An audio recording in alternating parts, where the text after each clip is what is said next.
you a giant? Can we be friends? Mark, come on, don't talk to strangers. Bye. Boogeyman, boogeyman, boogeyman, boogeyman, boogeyman.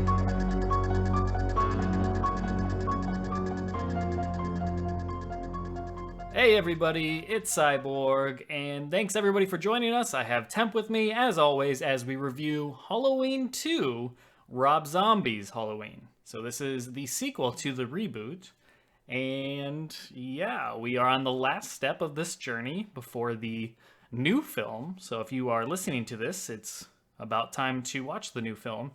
So thanks everybody for tuning in. Hopefully you guys enjoyed the previous reviews and discussions that we've done. They're more like discussions than reviews, let's be honest. So we've enjoyed talking about it and watching through the films, good and bad. And yeah, it's been a fun journey. So let's get right into this one. Right off the bat. So you notice right away that there's a new kid actor for Michael. Yeah, I wasn't sure. I was pretty sure he was different, but I wasn't super confident. But yeah. Yeah, I mean they look reasonably different. They might have gotten away with it after it had been a couple years between the films, but watching them back to back like we have, yeah, and even his acting in this film, Kid Michael, he's a lot more cardboard. Like, I don't know, to me he came off very monotone. He didn't seem like he had a lot of emotion to him. Not that the first one definitely took the citrusy personality. It's sort of like the lemon face is gone. Yeah, he's much more calm, sedate. Yes, very noticeable. Right, so we get that, and then we kind of see a follow-up to the previous film where we see the ending and the aftermath of the ending, and Laurie's just walking by herself. So first off, we get a great scene here where basically Sheriff Brackett, played by Brad Dourif, the voice of Chucky, as we've mentioned prior, he makes it to the house, and he's just kind of seen all the aftermath of what Michael has done. And I do like his quote here where somebody had said something about one of the deputies or the police officers said something about obvious. And then he goes, "I'd say there ain't nothing obvious about what happened here tonight. Not a goddamn thing." I don't know. Brad, he's great in this movie. I'm just going to say it right off the bat. Sheriff Brackett is one of the shining points of this entire film. Yeah. He might be the only good thing in this movie. There's one other thing I like, and we'll get to it, but yeah, I mean, this is an outstanding performance by him, in my opinion, and this is kind of jumping the gun a little bit, but much like how Donald Pleasance felt like the heart and soul of like the character that you could really, I don't know, get behind, I guess, and really appreciate the scenes he was in the the original series before it got rebooted. I feel like Sheriff Brackett is more that than Loomis is, like in this version. Yeah, that's my opinion. Like crucified Loomis in this yes. movie. We'll get to that. Yeah. My gosh. Yeah, but yeah, Sheriff Brackett, great dude. So we are treated. We're not. Because, the filth of the first movie wasn't enough. The trashy characters wasn't enough in the first film, so we wanted to get some trashy characters in here right out of the gate. So the EMTs, or whatever you call them, that are taking Michael's body away, coroners, I don't know what their role is, what their title is, but they're taking Michael away in the van. They have him strapped down, and as far as they can tell, he's dead. So as they're driving away, it's two of them, one of them decides he wants to go on a monologue about how sexy or hot the dead girl's corpse was, and just more trash, more filth, stupid, and unnecessary crap from the first one. He's talking about, like, just, I don't understand. Like, it's just still more disgustingness. Like, what the hell? I don't know, man. Yeah, that's the thing. I don't even really know what to say anymore about this stuff. Like, I feel like I said everything I could have possibly said in the last review about this weird dialogue. Like, who writes this? Like, I know, right? At least John Carpenter, when he wrote the original Halloween 2, he admitted a lot of booze was involved. Yeah. I hope that was the case for Rob Zombie, because if this is coming from his head and he's like, you know what this film needs more of? These guys driving Michael's body, they need to be talking about potentially having sex, necrophilia and all that disgusting stuff. Yeah. Like, we need that. So anyways, I've seen so many Rob Zombie interviews, and he seems like he's such a cool, normal dude. I don't know where this comes from, but anyway. it's coming from somewhere. That's just like, if I were to sit down and write a horror movie, that would not go into it. To me, that's not horror. That's just trash. But regardless, that's his style. It's nothing new here. So they end up hitting a cow. One of them yells out, "Cow, cow, cow!" Which I thought was funny. So they hit a cement wall, apparently, because that cow just completely just destroyed everything about that van. And then the driver's dead. The one in the passenger seat, who was the sicker of the two, even though they both made jokes about dead girls' corpses. And yeah, so the one in the passenger seat's still alive. He's in a bad way, glass all over him and cut up, probably knocking on death's door already, but he decides he needs to say the word fuck about 500 times. So we got that, and that's good. And then Michael kills him, of course, which was disturbing because you could like hear the sawing away at like his neck. I don't know, that was creepy to me. But yeah, so right after that, we get Ghost Mom and White Horse. So Michael Myers' mother is now something he's envisioning or having hallucinations of, or whatever's going on in his mind. He's seen his mom dressed all in white with a white horse. So that is kind of... So the first time, and there's several times throughout the film we get this, but there's supposed to be like a meaning behind all of this. Your thoughts on the Ghost Mom and the White Horse? There are some good shots. I'm starting positive. There are some moments in the movie where they're kind of not hidden in the background, but they kind of sneaks up on you that they're kind of like, you're basically seeing the movie through Michael vision at that point. Right. Some of those shots are effective, but other than that, it's not only do I not like the idea, but man, they spend a lot of time on this. Gosh, this shit sucks up so much screen time. And I just don't care. It's a reoccurring theme throughout the movie, and having these visions, and I guess now he kills for his mom, and it's kind of, which is a Jason thing. We've reached that point where, I mean, this already happened in the series. You see the influence from others. Not that they're saying, like, it's not a direct ripoff of Friday the 13th and how Jason kills for his mother, but it's very similar. Like, it doesn't seem like he's doing it for revenge for his mom, so much as it seems like he's trying to find Lori so that he can kill her now and then potentially die himself, so that way they can reunite as a family in the afterlife, is what I was gathering from this movie. I don't know if you got the same interpretation to what was going on, because it seemed like his mother throughout the film is saying it's not time yet, or she can join us, or I don't know. I don't know what the hell is going on. It's weird. We're going to get into a lot more, obviously, as we go. But yeah, so we are introduced to those two playing a factor, as well as Kid Michael. So he even envisions himself a lot as a smaller version. So that happens a lot as well.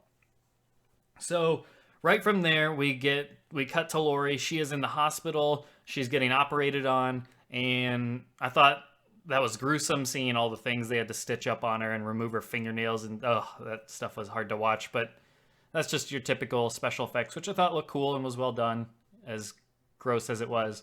And then we get Lori in the hospital, so they're kind of going on the Halloween 2, the original Halloween 2, kind of following the beats along once again, like the first reboot did. And yeah, so Michael somehow finds his way to Lori. It wasn't quite explained, but I guess he could probably assume, where she's going, the local hospital. And gives chase, breaks in, yada, yada, yada. Like I said, we're not going to cover every little thing that happens, but chases Lori down. She's trying to escape. He chases her all the way outside. There was a guard that kind of goes to his post, and I did find it interesting and kind of cool, like a callback to the original Halloween 2 with the guard's name is Buddy. I don't know if you caught that. No, I didn't catch that. So fun little Is that- nod. That was one of the characters' name in Halloween 2, Buddy. I'm pretty sure he was the one that said the amazing grace, come sit on my face. Oh yeah, Don't make me that cry. guy. I want your pie. The guy that, yeah, the one that was in the hot tub or whatever. Or I did not remember his name was Buddy. I think that she called him Bud or whatever. But yeah, it's Buddy. So, anyways, regardless, I think that was intentional. So just want to give that a shout out. And I do want to say, so Michael, she goes to the little outpost. The guard is trying to, tell her everything's gonna be okay. He's gonna go get his car and he's gonna get her help. Michael kills the guy, breaks into the thing, and then basically brings the axe down on Lori. Done. But then all of a sudden she wakes up from her nightmare. That was the first 25 minutes of the movie. Didn't actually happen, by the way. Your thoughts? Yes. Well, first of all, this franchise, I haven't just Rob Zombie, but this franchise loves corridor scenes. Like choppy cut corridor scenes with hospital gurneys. They love that shit. I don't know why that keeps happening in this franchise. Man, a lot of people go to the hospital. Which I guess by itself is not weird, but just like the flash cut corridor scenes, I'm like, again, are you fucking serious? This is not a complaint, by the way. I'm actually neutral on the corridor. That doesn't happen that often. I mean, it happened come on. Okay, well, let's go through them. Original Halloween 2 obviously took place in the hospital for 95% of the movie. You have the first part of this movie, and then Halloween 6? Yes, definitely. In the very beginning, for sure, Halloween 6. Okay. That's only 3 out of the 10. Wasn't. What about 4 or 5? I don't could think swear so. there was one of 4 or 5. I don't remember. I mean, there was the school, there was the houses, the neighborhood. I mean, that was, yeah. I don't remember any hospital stuff with little Jamie. She was in the whatever Yeah, I remember that. institution, but I think I don't know. I felt like she got taken out of there quicker than I don't know. Either way. I just don't remember this many flash cut corridor scenes in Nightmare on Elm Street or Friday the 13th. It's definitely a comparative increase, but yeah. What was your question? Thoughts? Yeah, just on the opening in general. Like the 25 minutes ended up being a nightmare. We don't even really know how much of that happened. So they never found his body. So does that mean he completely... Because we see Lori walking away with the gun. We can assume that was real. She was operated on. We can assume that was real. Did Michael not get taken away by the EMTs? Did that whole thing never actually happen? Did they get in a crash and then his... to have happened. Okay, so his body just went missing. He didn't actually go to the hospital, and that's where we're taken away from it. So the I'm assuming hospital everything chased between the cow hits, everything between the decapitation of the car wreck, all the way up to the end of the dream sequence was not real.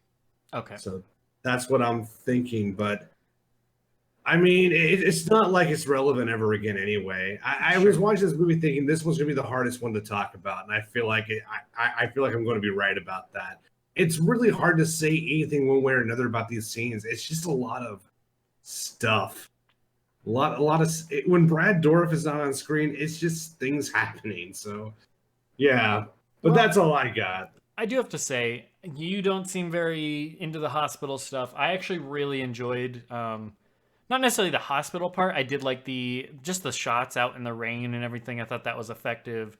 The whole with the guard and her in the little shack. I don't know. I liked a lot of that setup. So I was kind of disappointed that wasn't the actual, that didn't actually happen.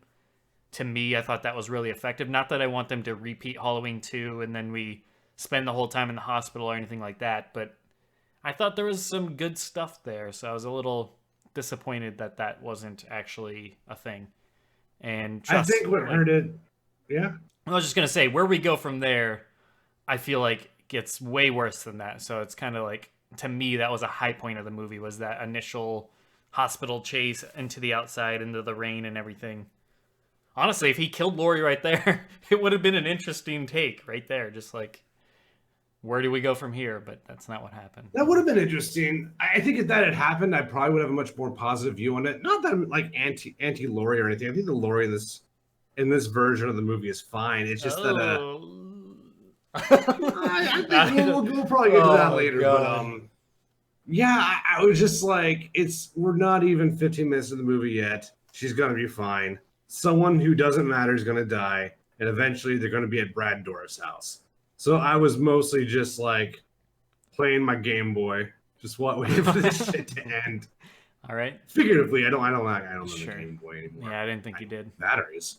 All right. So, yeah. So then the hospital scene, that's all nightmare, and Lori wakes up. So what that's where I got to disagree.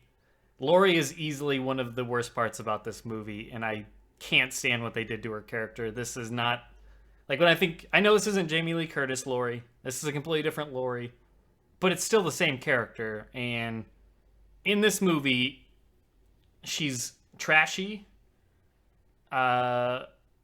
She looks just like Rob Zombie. Like she's got kind of like the half dready kind of hair where it looks all matted down, and just her room's just a fucking trash hole. I don't know. This is just a different Laurie to me. This isn't.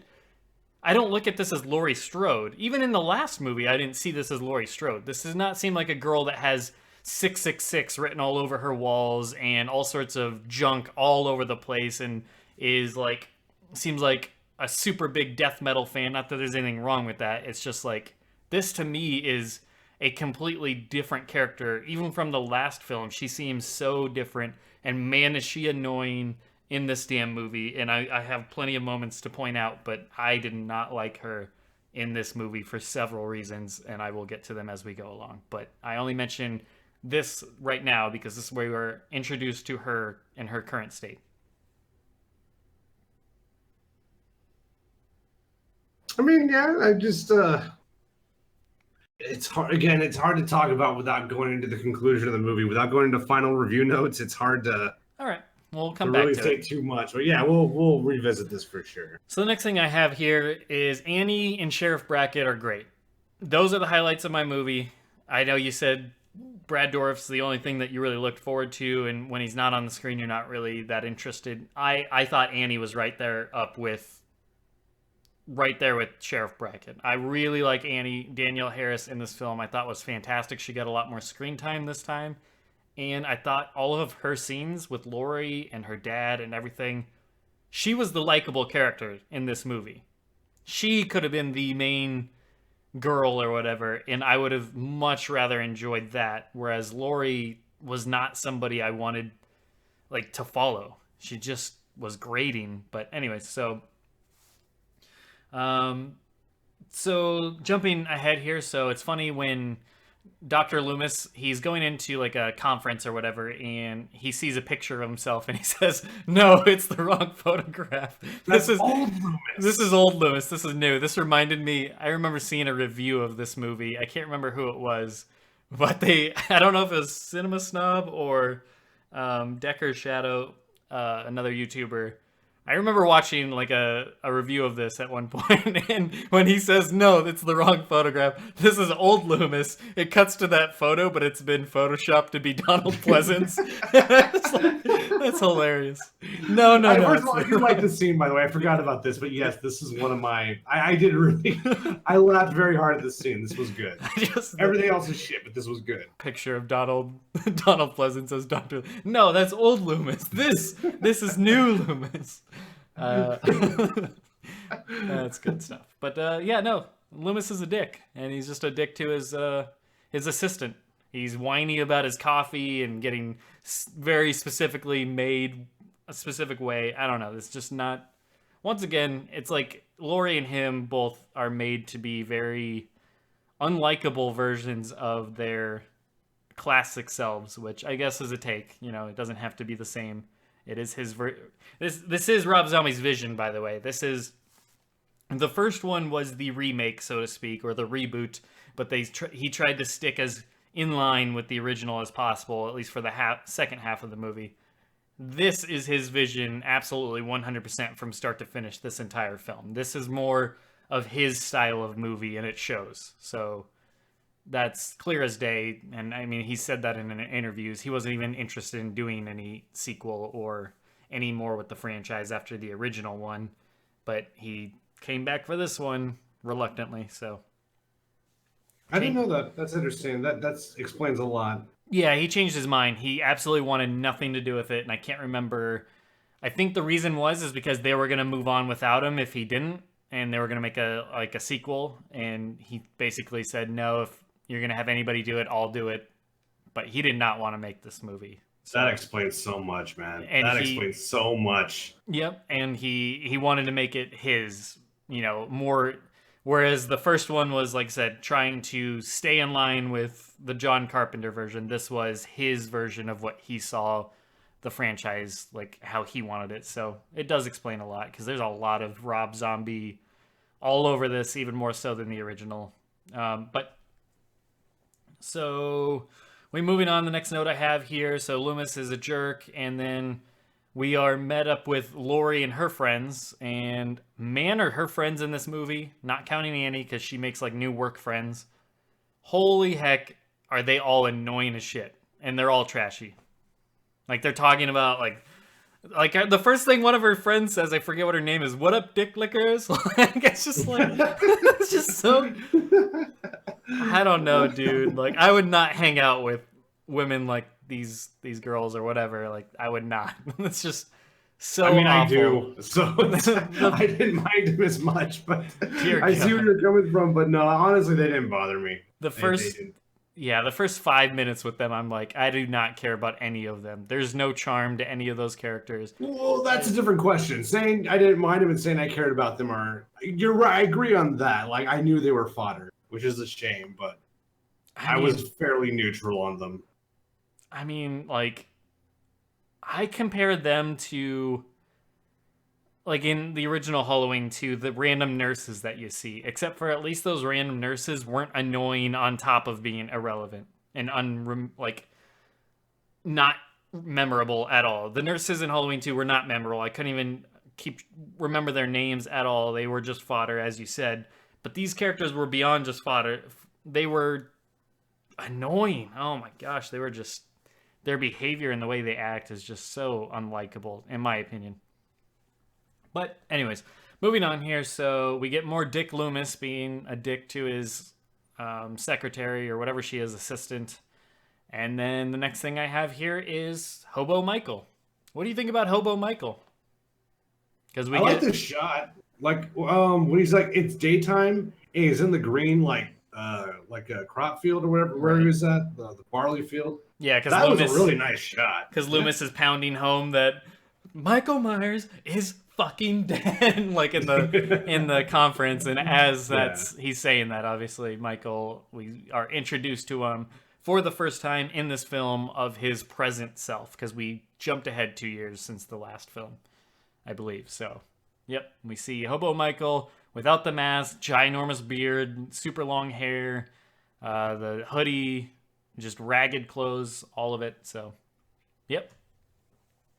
And then the next thing I have in my notes here is that we develop a psychic connection between Laurie and Michael as Michael is eating the dog because he kills a bunch of people in a field that weren't happy that they're on their property. So he kills all of them, and then he kills the dog for food.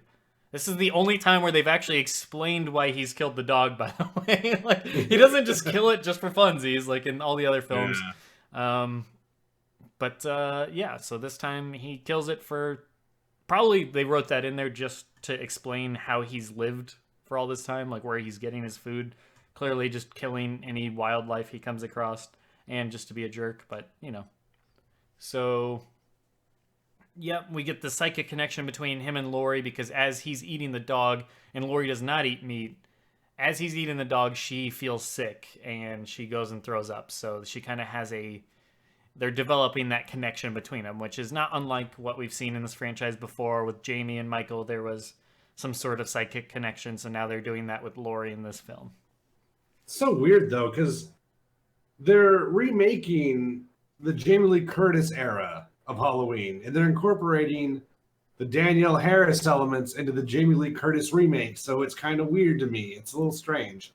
It's not literally Jamie Lee Curtis, but the Laurie side of Halloween. Right. It's picking and choosing what he wanted from the previous films. Unfortunately, he picked and he left so much good stuff off the table. But regardless, so we get Kid Michael and more adult Michael together in the White Horse and Ghost Mom visions, once again, like we see a lot of him as his kid self, as if it's still the child inside of him. And then, yeah, another note I had here is Loomis just being shitty once again, being greedy and fame-driven prick to his assistant. If I want your opinion, I'll beat it out of you, is one of the quotes he says to her. So, classy, stand-up guy. I mean, this is... I know the original had Loomis waving guns at kids, and, you know, he had his... Charlie! You know, he had his crazy side. But it was a lovable crazy side, and it was always driven for a reason, like, to protect people from Michael Myers and to stop Michael Myers, to the point where he was dangerous himself. Like, he became reckless and dangerous to those around him in his hunt for Michael Myers. That is not what this Loomis is. This is a Loomis driven by greed for his book and fame by his book, disregards of, you know, that night when he butchered all those people. All he ever says is, you have my condolences, or my, you know, I'm sorry for you, or whatever. Like, he doesn't seem genuine about it. He's all about the books. And yeah, so him being a dick to his assistant on top of that, this is just not a likable character either. Like, it just is not to me. They just completely go left turn, 90-degree left turn from the original Loomis, and they just want to make this character just a shitball himself. So, capitalizing on everything. And not just capitalizing on it, just doing so in a very just disgusting way. Any thoughts, or are you just gonna let it be silent? I mean, it's no. For me, like, all the craziness in Halloween 1 or 2, like, it makes sense in the moment. But this is not Loomis. We're not seeing Loomis in the moment. We're seeing Loomis in, like, his fucking, like, condo. Like, this is just who he is, and it doesn't make sense. I don't feel you can reconcile this character in this movie to the character in the first zombie film. I don't feel like they're the same person. They feel so different. And I was debating in my notes whether this was even worth saying or not. But he kind of has a point. Loomis is a dick, and he's a scumbag, and what he did with the books was horrible. But he didn't kill anyone's daughter. That doesn't make any sense. That's he true. Didn't make Miles. Oh, Miles Davis. Miles Myers. Yeah. Yeah, he didn't make Michael the way he was. Michael was just like that. It's not like he didn't try for 15 years to help him. And, like, what was he supposed to do? Like, punch him? Like, I don't fucking... This whole thing, like, you killed my daughter. I'm like, no, he didn't. He's a piece of shit, but he didn't kill your daughter. And to be fair to Loomis in the original, and you're right, I agree with you. In the original, I'm not talking about John Carpenter's original. In Rob Zombie's, the first movie, he tries to warn him, and he tries to warn the sheriff, and he tries to get everybody to stop Michael Myers, and he's trying to head it off before it happens, you know, head off the thing before people are killed. So he does try to do something about it. He is proactive about it, and he's there for Laurie at the end and saves her. So he even sacrifices himself and tells Michael to take him instead of her. So it's not like there's no heroism to his aspect. And that's what makes this one so weird in this film, is because they take all of that away. He goes full on, like I said, 90-degree turn, where now it's like he doesn't care about helping anybody anymore. Now he's all about himself and walks over everybody else in the process. So it's just really weird. It's bad screenwriting inside of bad screenwriting. Like, it doesn't make sense. It doesn't make any sense that anyone would hold him responsible for the deaths of anybody in Halloween 1. But the solution isn't to rewrite it so no one accuses him during the book signings. It's just the story angle shouldn't exist to begin with. Like, it's 2 layers of bad. The better fix would just be make Loomis a normal person like he was in the first fucking movie. I don't know why they did that. Well, I mean, there's a way they could have done it. I mean, you could have still had the same scene where Linda's dad pulls the gun on him and is upset with him. Just make it because he's profiting off of this psychopath that real people were killed by him, and he's doing it with very little disregard to what the family's what the family is. It's clearly he did not clear this through anybody. He just wrote his stories and is trying to do it for a publicity, and fame. That alone should make the father upset. He shouldn't be blaming him for her death. It should be more, you are doing this when my daughter was killed by this man, and yet all you care about is making money off of his name and her name and glorifying this killer. Like, giving him attention and press, so on and so forth. Like, that should be the problem. It shouldn't be him somehow blaming Loomis for her death. I agree there. I mean, it's a fix, but I think the grander problem of just writing Loomis as a book writing scumbag, I still think that needs a fix on top of that too. I think they should just take all that out to begin with. No, I agree. I don't like that, and it's just further making this character garbage. Like I said, there's very few likable characters in Rob Zombie's Halloween 1 and 2. Very few. You have Brackett, you have Annie, in my opinion. Those are it for me.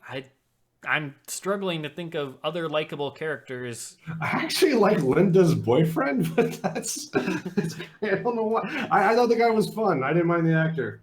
Thought the guy was kind of funny. I think that's it. I can't think of one. Yeah, I'm sure there's one more. I know there's one more, but I just can't think of it right now. Well, anyways, so I mean, I guess the kids in the original, and Laurie was okay in the original. She had some likable qualities, but yeah. Moving on.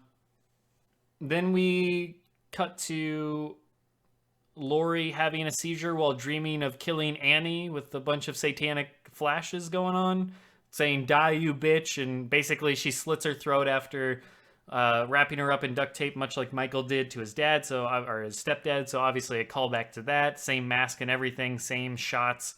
Everything was the same, but this time it's Annie in the chair. It's Laurie killing her, and she's, like I said, she's having a seizure or whatever that is, and fantasizing, dreaming, having an episode. Clearly there's a lot of stuff going on with Laurie. A lot of PTSD or, trauma. And yeah, but that's where we get that weird, like I said, the satanic stuff where she's got like devil makeup on, where she's got like the upside down cross on her forehead. Like, where the hell did this come from? Like, I don't even know. This came out of left field all of a sudden. Like, I could understand 100% that Laurie would be absolutely traumatized and have long-lasting effects from what she went through in the first one. Completely understandable, and I'm glad they addressed it here. Absolutely. But why is she wanting to kill Annie? Why, or if she doesn't want to, why is she having... I don't know. It's like they're basically painting this as she's just as, unhinged as Michael is, or at least she's going down that road. And yeah, I don't know. I just thought that was odd. Well, it fits the long ongoing tradition of them just implying something supernatural and just never explaining it. So I guess the idea is whatever happened to Michael is now happening to her, and that's why there's the psychic link. And this is just the breaking point. This is just the next step in her regress. Yeah. Well, and then we get shots or scenes of Laurie being a bitch to her therapist, and then we get Laurie being a bitch to Annie. Yeah, that happens a lot. Like Annie, like I said, I like Annie's character in here. She's just the one that's just trying to move on with her life, or get through her life, and I'm sure she's just as traumatized as Laurie. I mean, she went through hell, literally. She took a much more severe beating than Laurie did in the original, and yet Laurie's the one with all the psychological damage and blaming Annie or whatever. I don't know. Like, there's just Laurie's being the one that is not handling this well, whereas Annie seemingly is. So that's why it's hard to like Laurie with how just she hates everyone, or she's just being rude to everyone. The next thing I have here is we cut to, we're at the strip club now. I did take note that it's called the Rabbit in Red. I don't know if you caught that either. It is the callback to the matches that Loomis finds in the original. Oh, okay, yeah. Not the Rob No, Zombie one, but yeah, when Loomis finds the dead body or he doesn't even find he finds the trucker or whatever. He finds the rabbit in red matches. So thought that was kind of cool callback. So that's the strip club in this one. So, and yeah, trashy strip club. I guess I don't know. That might be redundant, but I mean, this one is just a dirty, nasty strip club. Strippy trash club. Yes. So we see these strip club characters. They don't last very long. The owner, one of the strippers that he's having sex with, and one of the workers there that's mistreated. Michael brutally kills the guy outside, stomps on his face, and then kills the owner and the girl. And I just noted, like, man, the brutality of this Michael is just, I don't know if I hate it, but holy cow, like, once again, it's just like, let's just have a guy's arm. Like, some of this comes to, like, hostile levels of brutality and how vicious Michael is and overkill he does. Like, it's no longer just about slitting somebody's throat. Now it's, I'm going to stab them 80 times, or I'm going to bash their face into the mirror relentlessly until their face is so pushed in, or I'm going to stomp on his guy's face until he's unrecognizable. Like, he definitely feels like more anger driven rather than more, he's not really silent anymore. He's not a killer that's going around and mysteriously killing. Now it just seems more, I'm going to angrily grunt as I kill this person. Yeah, the body damage is what struck me. The body damage in this movie is probably the most brutal I've seen in years, maybe ever. Like, I don't watch a lot of torture porn, Right. so just the faces after Michael Myers fucks someone up, it's just like their faces just look like your finger after it's been in the pool too long. Like, that's what they all look like to me. It's really brutal. Everything looks all wrinkled and pussy. It's just yeah. The strippers one was that. I mean, it's hard to see because it's dark, but like. And it goes by in a lot of cuts, but man, when he smashes her face against that mirror countless times, it just, like, her nose, her cheeks, everything was just pushed in. It was gross. But yeah. So there's that. I forgot about that. Maybe I forgot about a lot of stuff in this movie. I'm almost wondering if we saw different versions.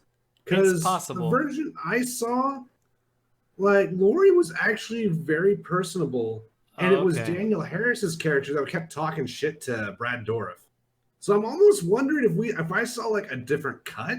I think I bet, you know what?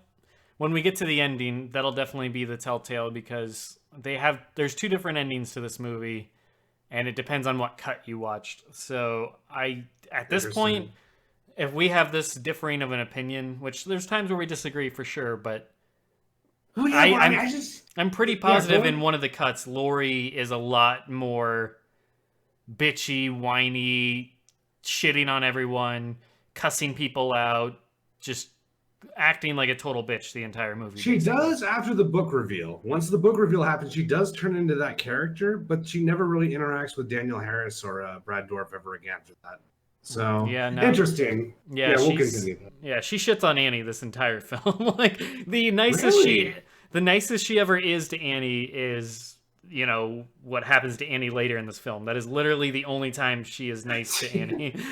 Like, that's actually funny, because I'm like, this whole time, like, Laurie was fine. Nothing wrong with Laurie's character. No, that did not happen in the cut I saw. Okay. I'd be very surprised if it did. My memory's not the best, but, like, I'm almost positive we watched two, because now that I remember, like, now that you say that, I remember when I watched reviews of this movie in the past, I'm pretty sure that was addressed, like the two different cuts and what was different about him. And I'm remembering that Laurie is just really bad in one of them. And clearly that is the unfortunate one that I watched, because I did not, like I said, she is the worst character in this movie. But yeah, we'll get to that, because I'm pretty sure we have two different endings then, so that'll at least get some interesting discussion. So, and I think the strip club stuff is different as well, because, yeah, the brutality is just insane. I must have watched the unrated cut, like the director's unrated cut, and you probably watched the theatrical cut, I'm guessing. But maybe not, or maybe the opposite. I don't know. Regardless, let's move on, and then we'll kind of compare. We can even look up what the differences are just to be sure. But so we go to the book signing, and we get a crazy Michael fan, which is kind of interesting. I wonder if his name was that one from the Resurrection where the guy was like reciting Michael's kill, like his whole history and everything. But we get one that's like, sick. yeah, we get one that's crazy obsessed fan of Michael. And Loomis is like, there's always one. I thought that was kind of funny. And then Linda's dad pulls a gun on Loomis. And yeah, so he's stopped. It turns out it wasn't loaded anyways, but regardless. So that we get that scene as we discussed. And we already discussed how that whole scene went down and our thoughts on that. Next thing I have on my notes here is Laurie's meltdown in the car when she finds out she's Michael's sister. She randomly screams at other drivers along the way. She's freaking out. She's like even another driver, like that had nothing to do with it. It's just like, fuck you, asshole.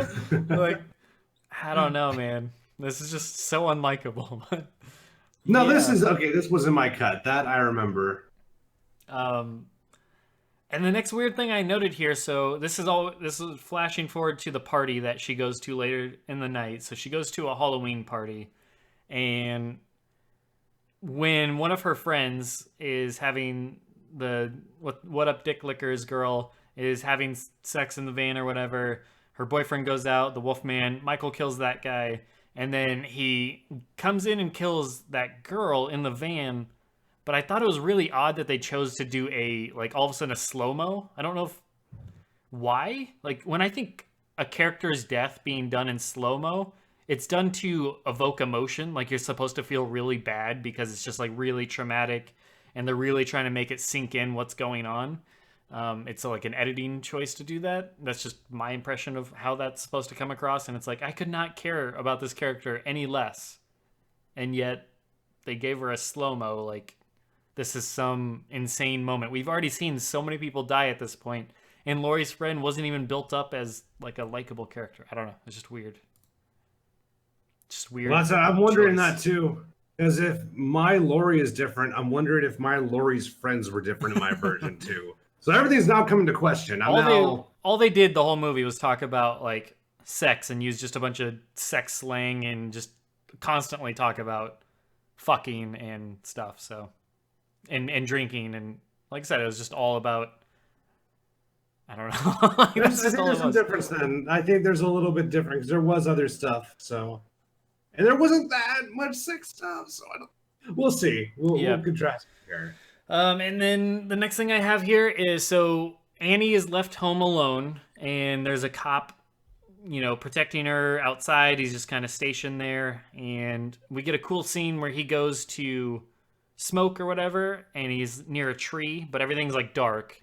All of a sudden, Michael steps away from the tree, so his silhouette was perfectly in line with the tree, so you couldn't even tell he was there. So I thought that was a great shot. I mean, this movie does have some really good shots, good camera work in cases, so I do want to give it credit for that. It's not all bad. I did like a lot of the scenes, like the atmosphere in this movie, the fog, the lighting. There was a lot of really well done shots, so I do give it credit there. I don't want it to seem like it's all bad. No, there are definitely some good aspects, and I did like that scene where he steps away from the tree, because you were expecting something, but you weren't expecting that. I just thought that was really well done. And I remember all the way back to when I first saw this in the theaters when it came out, liking that scene. So shout out to that scene. Want to note that. And then, so he kills the cop. And yeah, this is easily, man, this scene was brutal. Me liking Annie as much as I did in this movie, because she was the only, well, other than Sheriff Brackett, she was the only one that seemed level-headed and just like a nice character, just trying to pick up the pieces and be strong and be that rock, and even like still try and care for Laurie, even though Laurie's breaking down and acting insane. Annie keeps everything together. So when she gets brutalized by Michael, which I thought was, this scene was done so well. She's in the bathroom, And then you see him. She has a medicine cabinet door, opens it up, closes it. The old cliche scene where you know somebody's going to be in the mirror when she closes it. Well, we see Michael, but she doesn't notice him right away, and he doesn't like jump out at her. Michael's hiding over in the shower or whatever, just to her right and behind a bit. So she doesn't really see him right away. But there's just this like after this, it's like a long scene, and all of a sudden she kind of gets like everybody gets that feeling every once in a while, like where you feel like you're being watched or somebody's there. So all of a sudden she kind of like looks over, like nothing happens to alert her attention, but she can just feel the presence, something about it. So she finally looks slowly to the right. And just that look, that acting on her face was just tremendous, in my opinion. She just has a look of like pure terror. Imagine your worst nightmare coming back 2 years later, trauma and everything. I just thought this was really well done. Really good camera work, really good directing, really good acting. And this is where slow-mo worked. And that's why I made sure to mention the slow-mo on the friend earlier, because I thought it was so out of place because that character was not built up as anything special. She was just there. And to use it later with Annie, I thought was really well done with Annie, because Annie is an established character. She is now in her second movie. She's Laurie's best friend and one of the most likable characters in this film. So to have her slow-mo running away from Michael, I thought was really well done. She gets brutalized. We don't even really see the brutality. Laurie comes home, finds her along with her other friend, Mia or Maya or whatever is with her. And Maya was somewhat likable out of both of the friends. She was at least tolerable.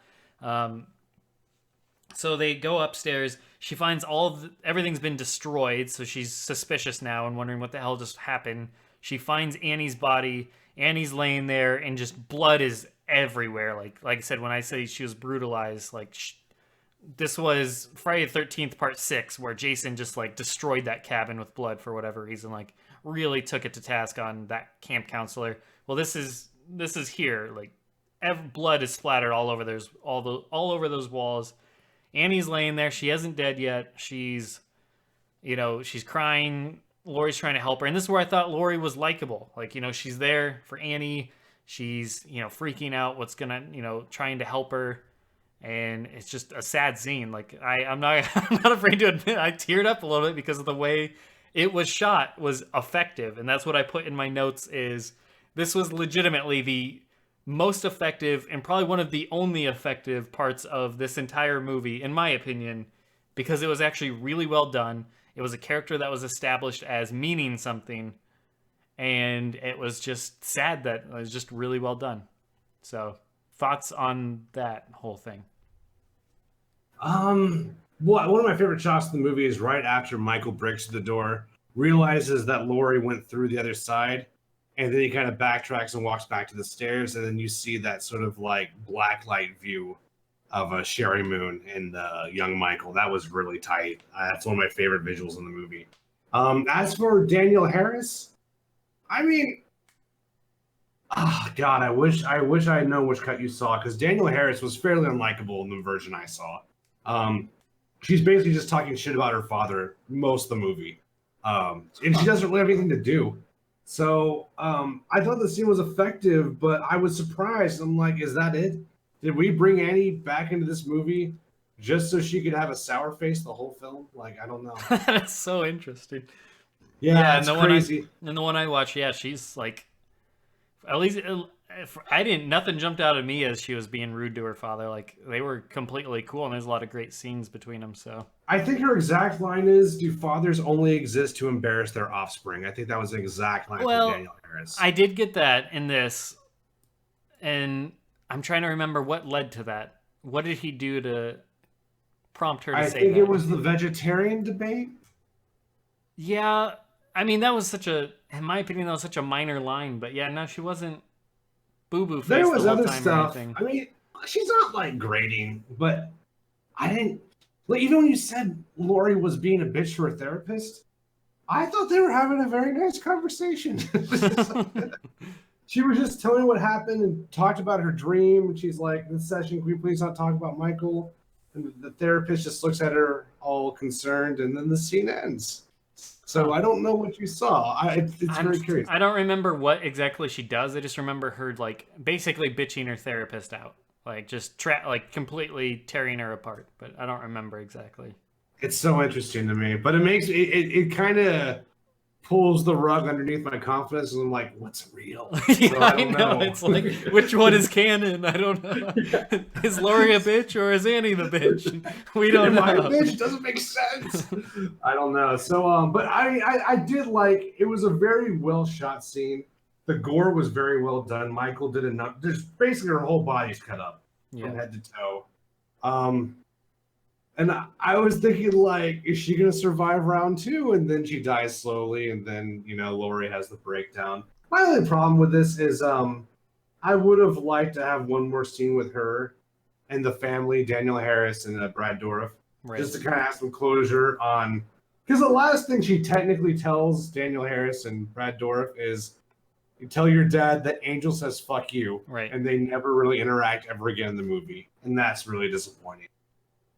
But other than that, the scene's good. I have no problem. Yeah. So that's that. So we get poor Annie there. She's done. I did like that she lived to the second one. So I did like that aspect. Like I said, at least in the version I saw, she was easily up there on par with Sheriff Brackett as likable.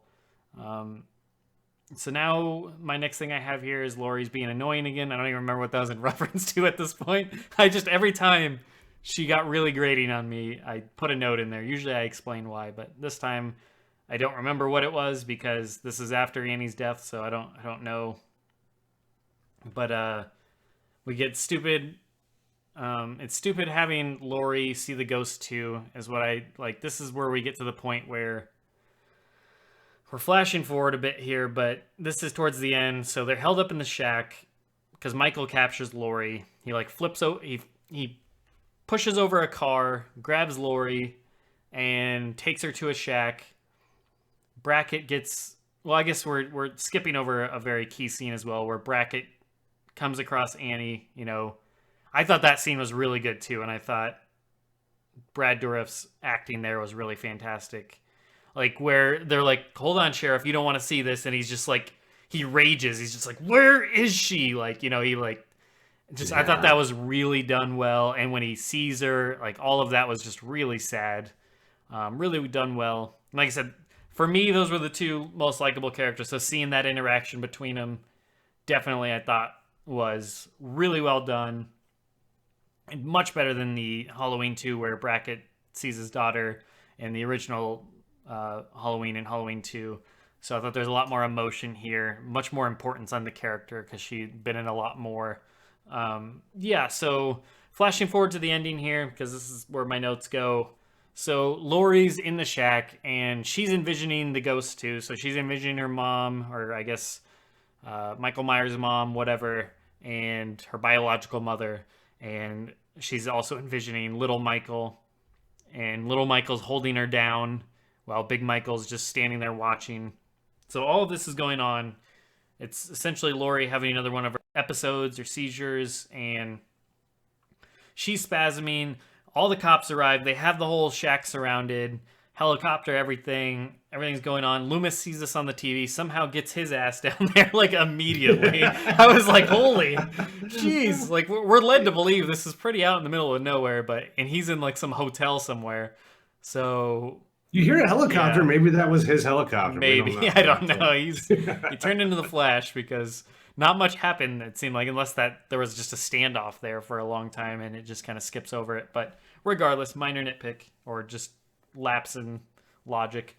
But so this is where the endings could be different, because I specifically remember seeing one ending I thought in theaters, but then I see this one. So here's what happens for me, and then you can say what happened for you. For me, what I see is Lori, she's spasming. Loomis essentially comes in onto the scene. Brackett punches him, puts the gun to his head, but then he's basically he's trying to get Loomis the hell out of there. He doesn't want anything to do with him because of the way he profited off of the whole massacre in the first place. So he doesn't, and also because of the book thing. Obviously, leading Lori to find out the secret and all of that stuff, because what we learn throughout the film is that Sheriff Brackett found Lori when she was younger at the scene. He was there the night Michael Myers killed his family. He took Lori, drove her to another town, basically, and then dropped her off, and then she was adopted by the Strode. So he knew who Lori really was. So when he's taking care of Lori, he knows already that there's a connection between the two.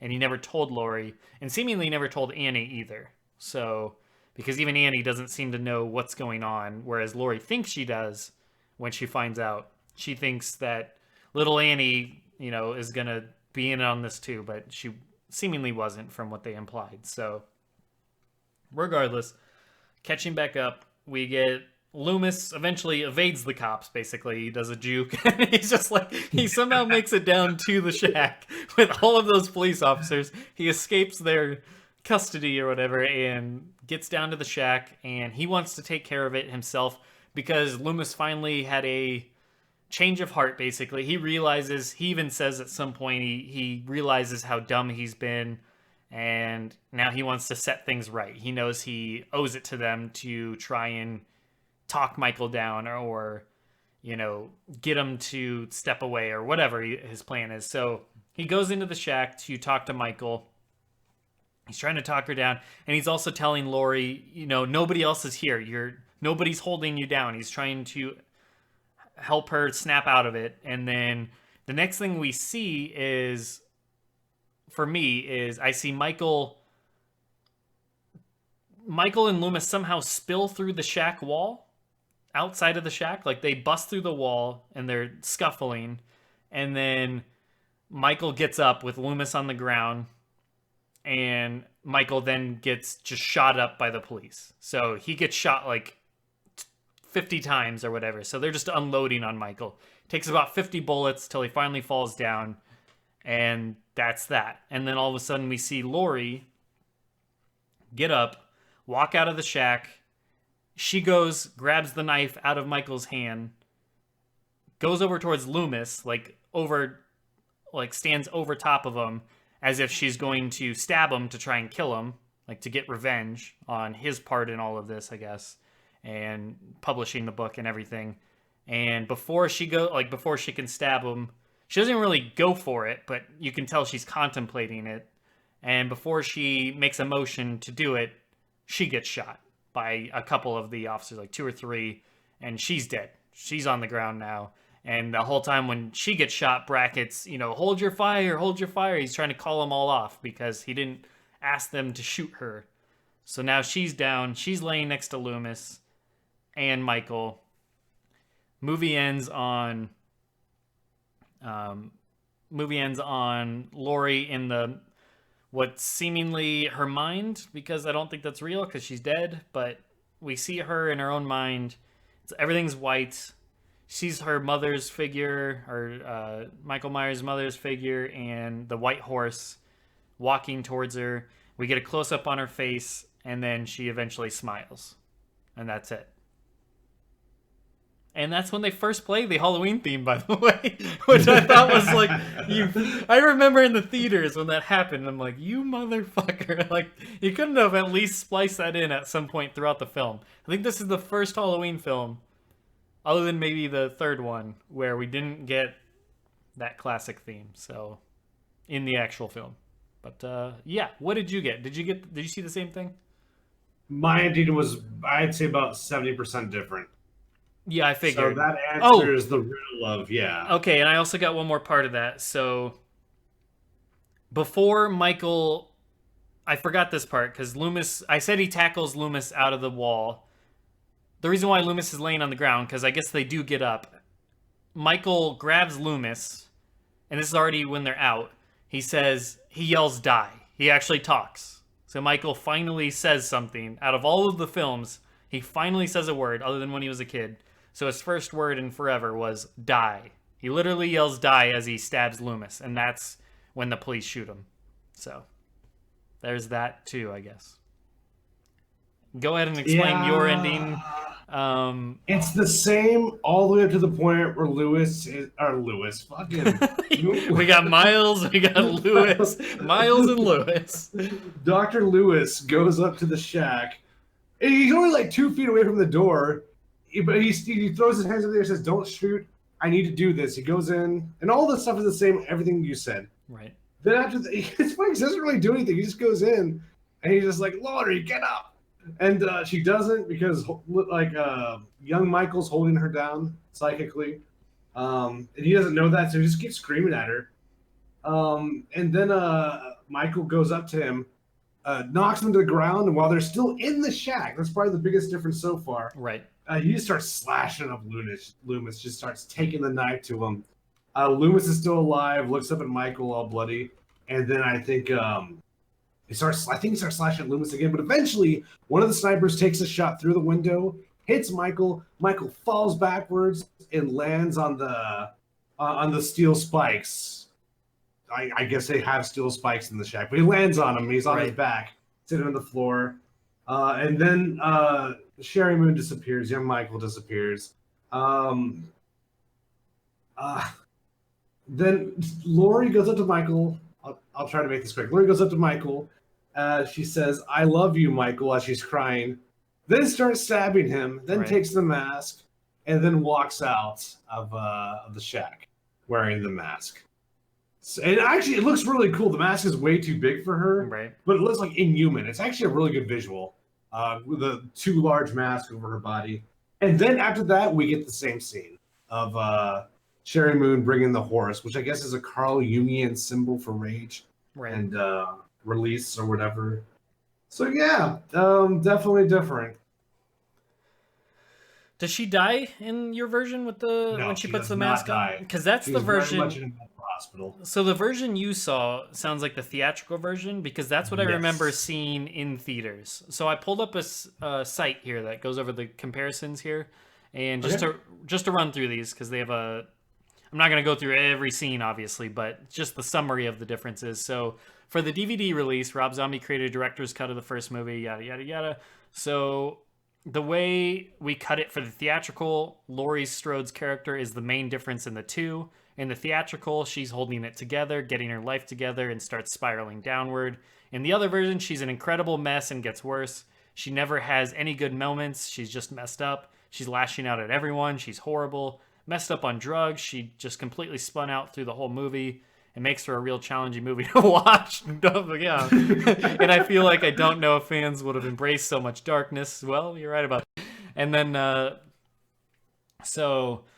really the director's cut reintegrates several scenes in which her devastated state of mind becomes even more obvious. She argues with Annie, has delusions, and curses more often.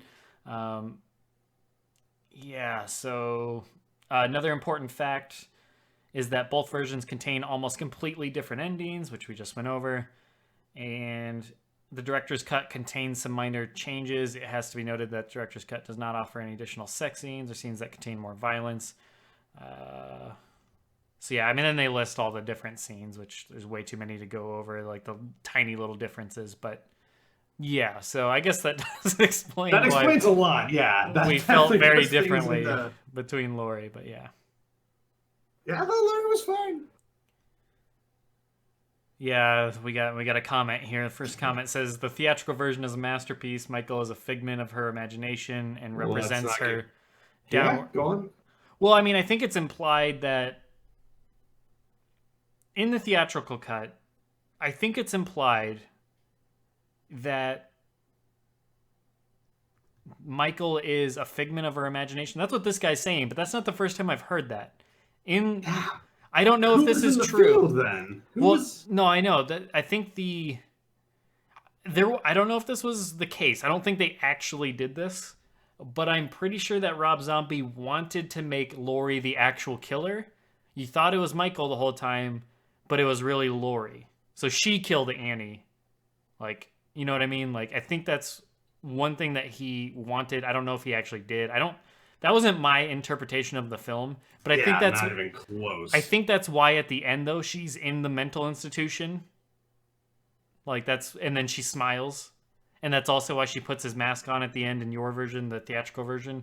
I think they're implying that she was Michael all along. She did that, but So none of the field scenes were real. that's None of the I'm not strip saying club that's wasn't actually real. yeah, I'm not saying that's actually what happened, but that's not the first time I've heard somebody say that. I'm pretty sure there's been other people that have either hypothesized that or Rob Zombie at some point said that that was a thing, but I don't know. Regardless. So, yeah. I'd like it better if it worked. Like, if that made sense in the version I saw, I think that would have been a better movie than what we got. But you still have the problem with the Sherry Moon stuff, which doesn't make any sense.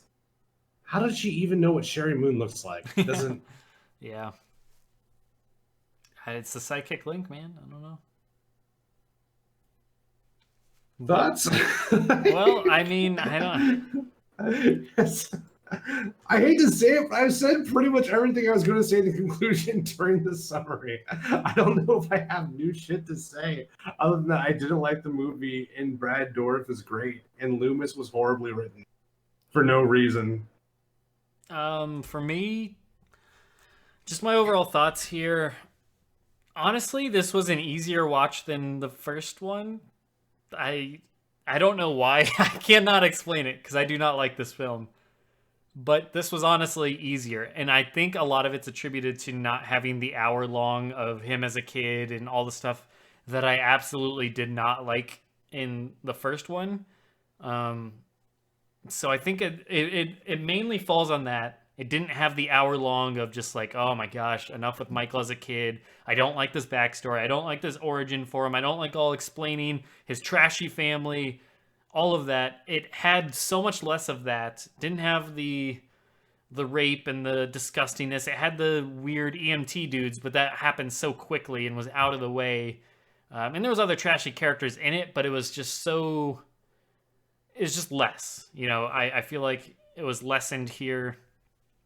I mean, there was certainly a lot of things I did not like in this film. And like I said, Laurie, at least in the... And I mean, this is the director's cut we're talking about. So this is what, if Rob Zombie had even more of his way, that's what he wanted, was Laurie. There's a reason why they put out the director's cut, you know, on Blu-ray or DVD or whatever. So clearly that's how Rob Zombie envisioned this character, but I did not like Laurie in the version I watched. She was absolutely awful. They took everything likable away from her completely. And Annie was fantastic. Sheriff Brackett was great. Both those characters made the movie for me. Michael was all right. I'm going to go on record saying I do not like the mask being torn away to the point where it gets to the point where you just see half of his face. Like, I didn't like that. I like the mask of the reboot, but I do not like the mask where it's just completely torn to the point where it's no longer the Myers mask. Now it's just half his face. I didn't like that. Not a big fan of Hobo Myers either. I know the coveralls and all of that, you know, that's what he always has, but I like that, you know? It's just what I associate with the character, so didn't care for the hobo-y thing for most of the film. Other just kind of summarizing thoughts, Loomis was just absolutely garbage as well, which is a shame because in the original, you know, Loomis and Laurie, the two most likable characters. In this one, it's Brackett and Annie, which is kind of funny because they're kind of like when I think of the original, when I think of beyond Loomis and Laurie, and obviously set aside Michael, who are the next most likable characters in the film, I would probably go to Annie as one of the friends being that was enjoyable. And not so much Sheriff Brackett in the original wasn't that great, but, you know, he is the next supporting lead there. Regardless, it had a lot of good shots, as I've said. I liked the rain scene, the little brief hospital stuff. I liked... some of the shots out in the fields and whatnot looked really good. I like the fog, the lighting. When he flips the car over as over the top as that was, you know, I think that's a callback to like a Frankenstein movie or it's some classic horror movie it's exact shot of that, but Michael instead. So I thought that I was kind kind of of got cool. like a Terminator vibe from it, but that never happens in Terminator, so I don't know. Yeah, it's definitely an homage to some classic horror movie, but I don't quite remember what it was. But yeah, I mean, I liked a lot of that stuff. It's just really the thing that bothers me the most about this one is Crazy Lori, or not Crazy Loomis, but just shitbag Loomis. Michael being a hobo. Yeah, I don't really have much else to say either other than that. Like I said, it was an easier watch only because less stuff offended me here. Not offended me like, oh, I'm offended, but less that I just thought was not good or just not what I wanted in a Halloween movie. Which is kind of funny because this is supposed to be the more Rob Zombie one, and it does have a lot of crap in it. I do not like this film, but it doesn't. I think because we've already established this world now. We've already established the reboot world, and I think my biggest problem with his reboot, the Halloween one, is that I didn't like so much of what he established. But now that we're already in the world, now I can't judge what he established anymore. I already did that for one film. Now we're living in that world and seeing where he goes from it.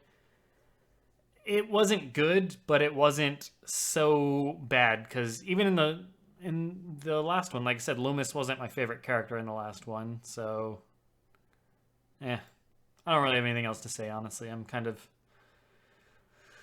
done We with seem it. to agree on everything that's good. Like we don't disagree on the good stuff. I only wish one thing. Not to cut you off. Yes. Sorry. No, go for it.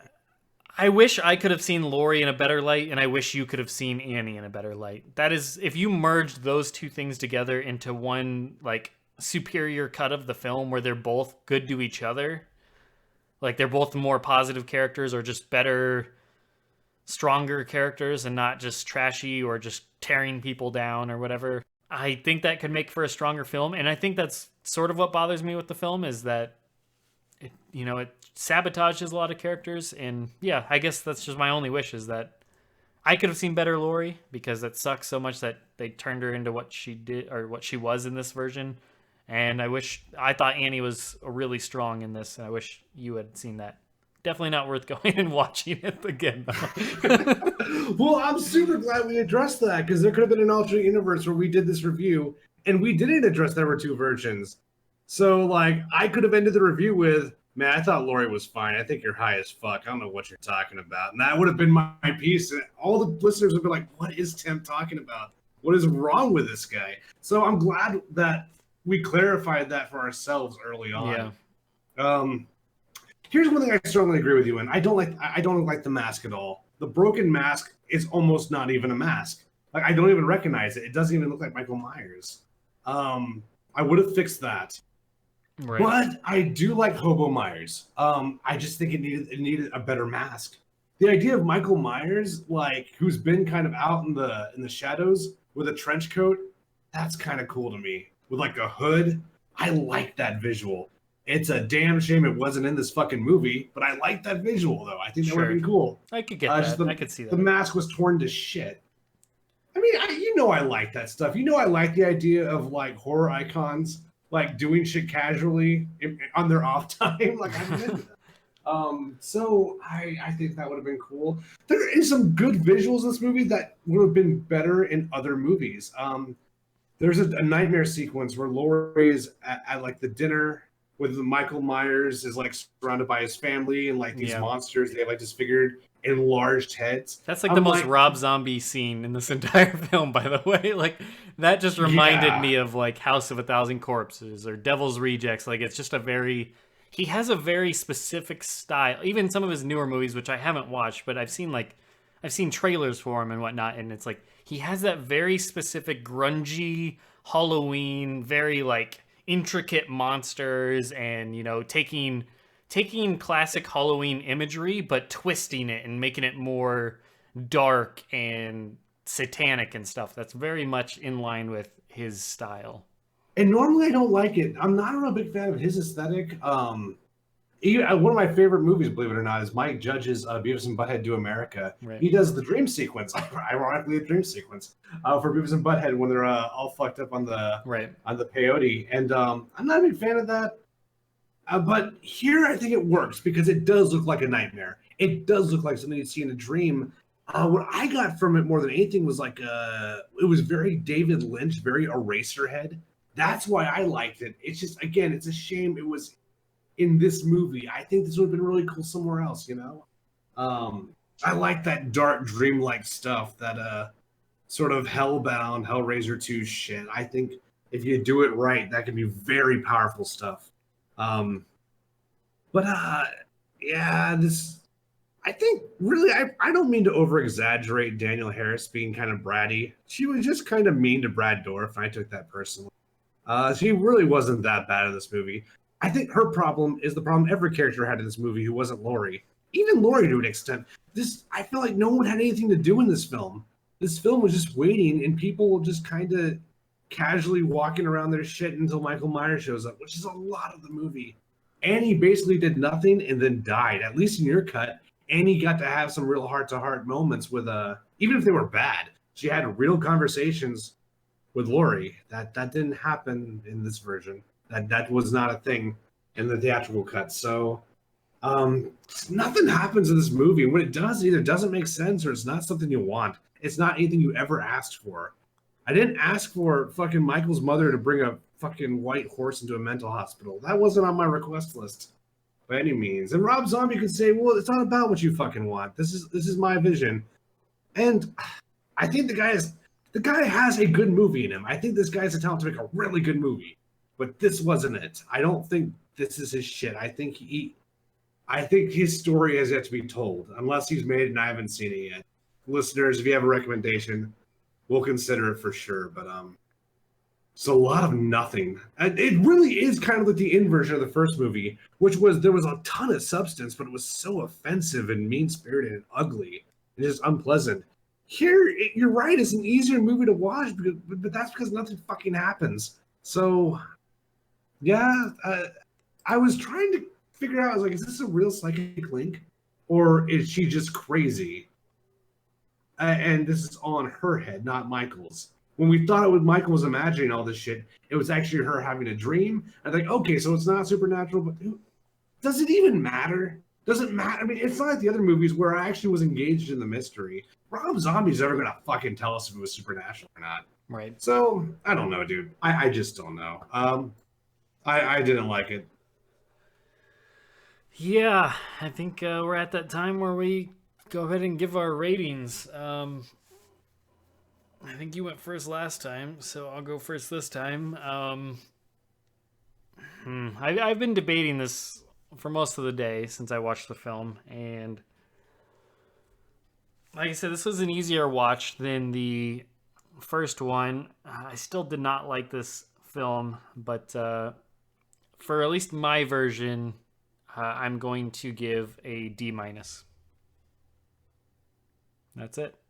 Nothing else to say. I mean, it had less offensive stuff to me. It was an easier watch, even though I found out my version was 14 minutes longer than yours, and that's 14 minutes I'll never get back. So, yeah.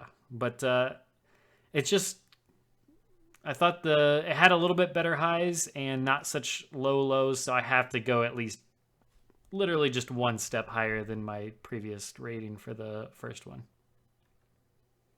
I actually 100% agree. I give it a D-, and that's just because of the performances. I thought Laurie's actress was very good.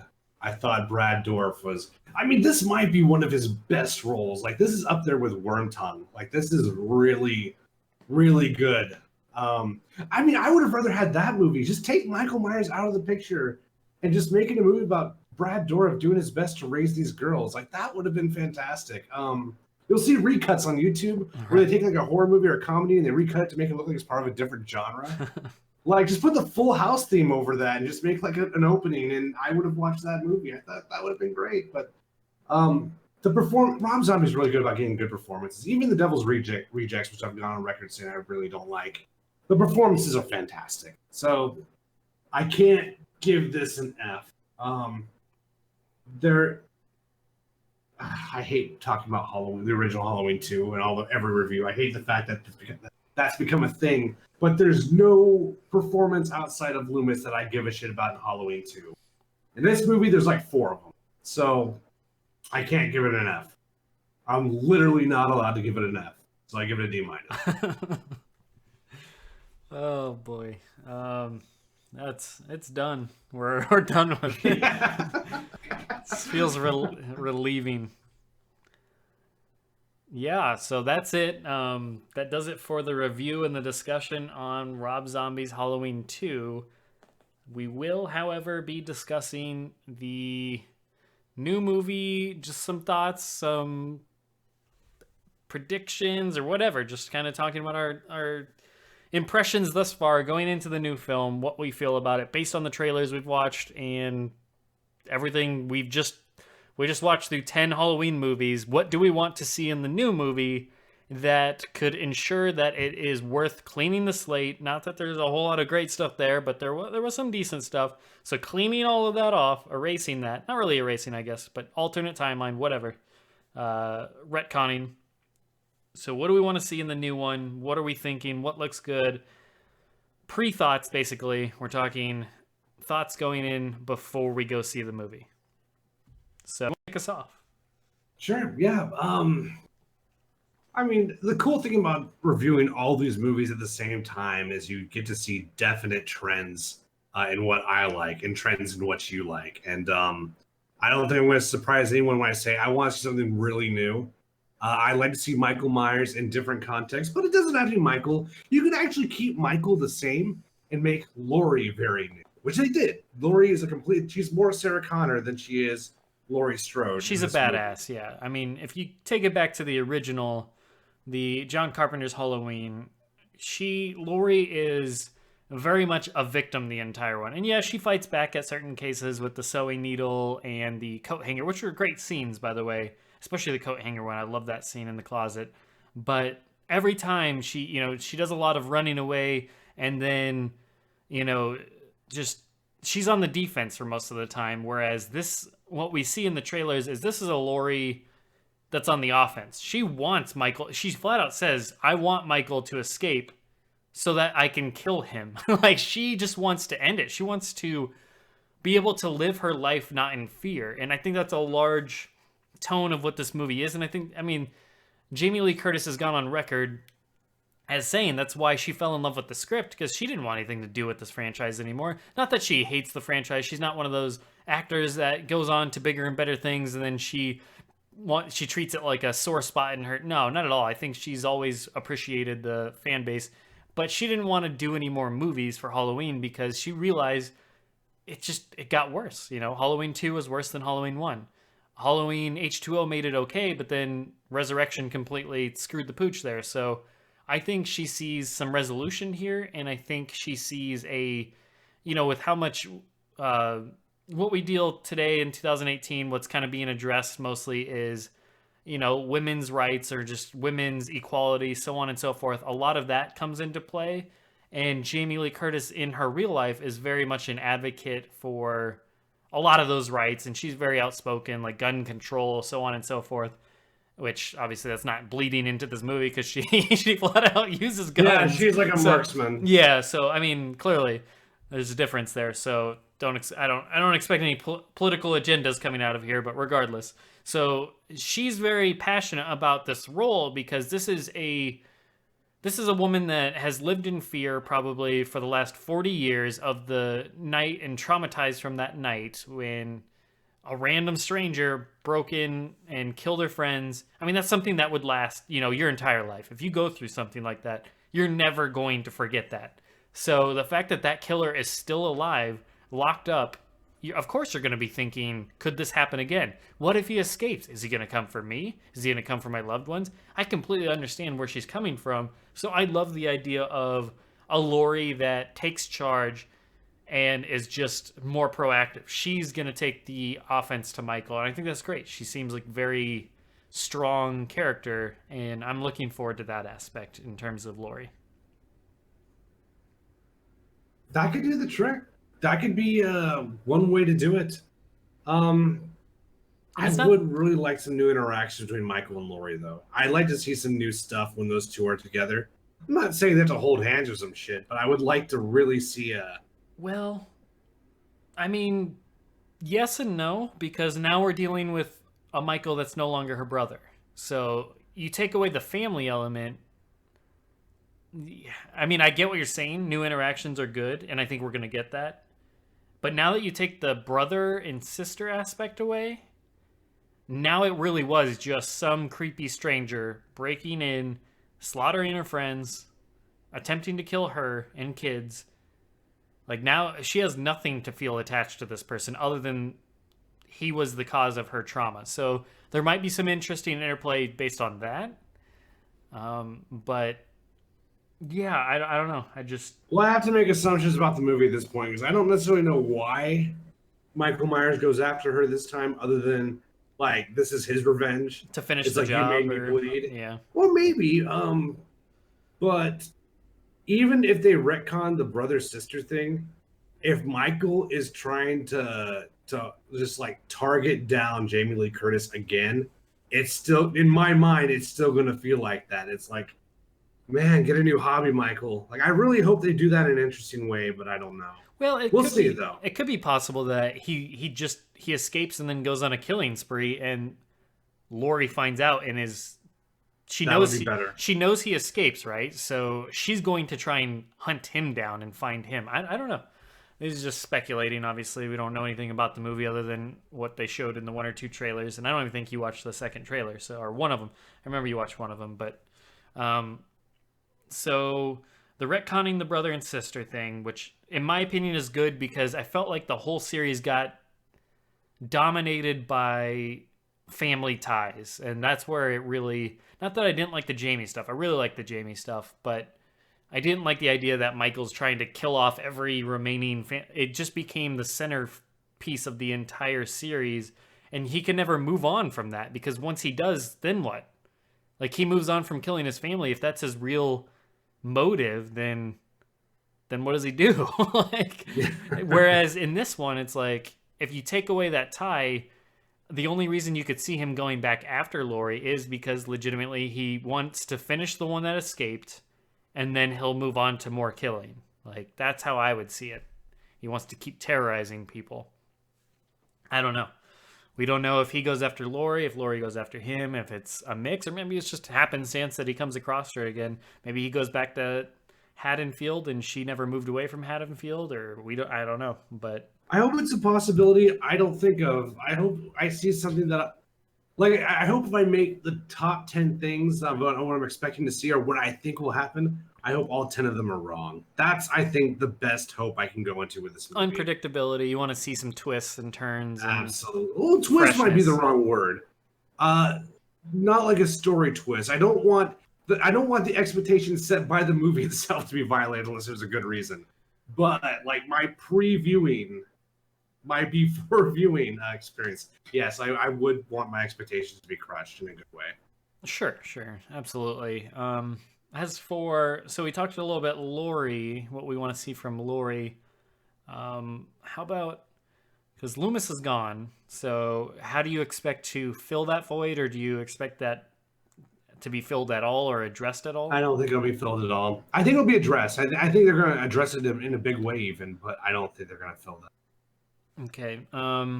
I agree. I mean, Donald Pleasance is gone, so unless they use some like stock sounds, which I could see them using maybe some like stock audio or something like that to a degree, or maybe show some pictures of him, but I don't know what role he's going to play. We know in the trailer at least somebody goes in to talk to Michael and has his mask for whatever reason. So we don't know what their motive is, how he escapes, any of that, but we don't know what originally sparks this opportunity for him to escape anyways. Why 40 years later?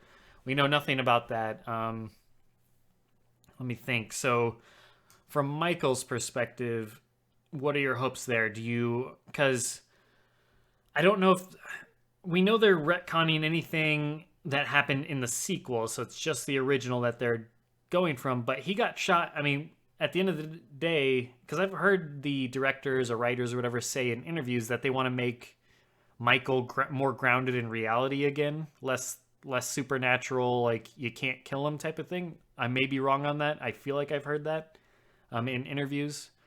And if they go that route, how do you explain that he got shot 6 times? Sorry, what did I say? 6 times? What I meant to say was 6 times. 6 times. Good stuff. That would actually be a cool twist. Like if Michael Myers, like if his movement isn't very good because his body was so fucked up from the bullets, like if he moves differently or he's not as fast or that changes the way he has to kill people, that would be very interesting to me. Yeah. Or if he's just old. Like he just moves like he's fucking old.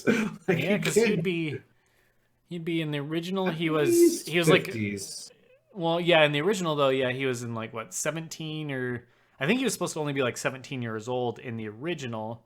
I could be wrong. Maybe he's 21 or 22 or something like that.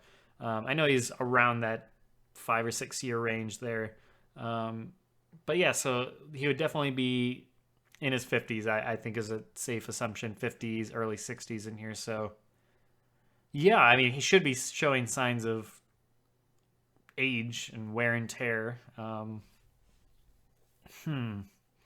would like that. I think that'd be really cool if he moves and fights and kills like an old man. I mean, he already moves slow. Unlike in some of the sequels like Halloween 4 and whatnot, he never moved slow. He would take his time. Like there's definitely a difference there. That's why in Halloween 4 when he would walk like so incredibly slow, I thought it was just so weird because even in the original, he walked with a demeanor and a stature of like just a normal dude walking. It's just he would kind of, you would savor it basically. He would toy with him. So thought that was interesting. So yeah, I'm intrigued by how he's done and portrayed. I will say right off the bat, just from the trailers and screenshots, the way he looks in this new movie, I absolutely loved.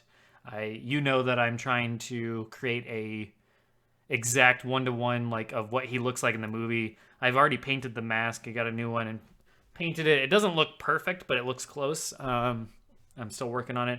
But I'm getting like all the coveralls, the knife and everything, every exact like thing that he uses in the movie. And I'm going to display it on like a mannequin or whatever, wear it to like costume party or whatever that type of thing might come up.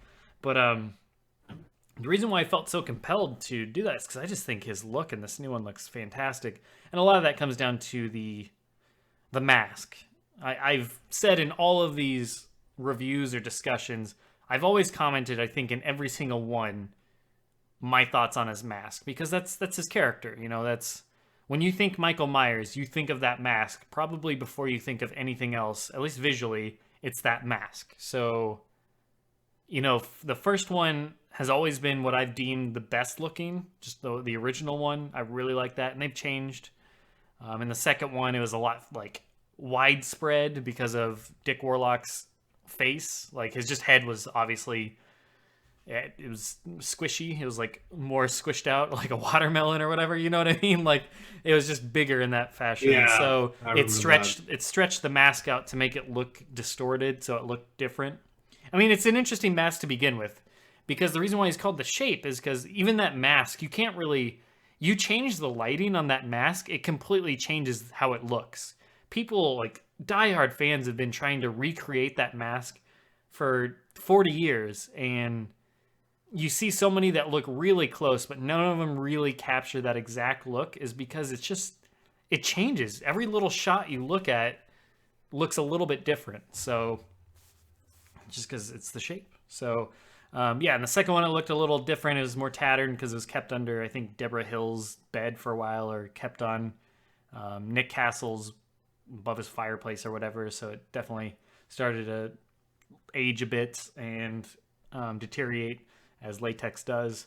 And then 4 had the really thick paint, so it was just super white, and it had the surprised face. And the 5 had the stretched out, like the neck was like super stretched out, and it was weird looking.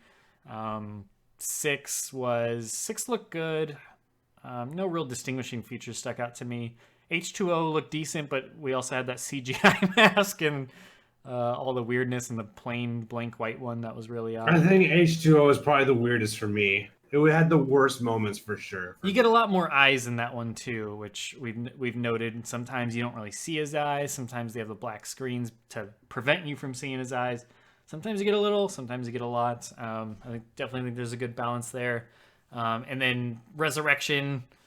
Honestly, like his face, like I don't think it was modeled after Busta Rhymes, but every time I see his face, I think of Busta Rhymes. I don't know why. Like Michael Myers' mask in that movie just makes me think of it. It has like kind of has like the angry eyebrows. It just looks more pronounced, like the lips and the nose. Everything looks more pronounced. The cheeks, and then we get Reboot, which looked decent in the reboot, is more tattered up.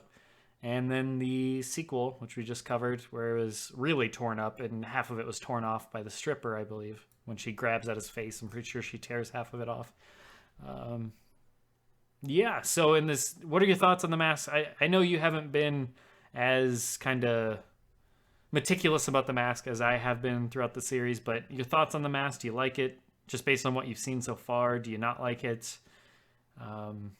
Yeah. I think it's a good balance of I guess battle damage and just age, Yeah. and the original one. I don't want it to necessarily look like the old one. I kind of like how he keeps getting new masks because I like the different takes of the mask. Yeah.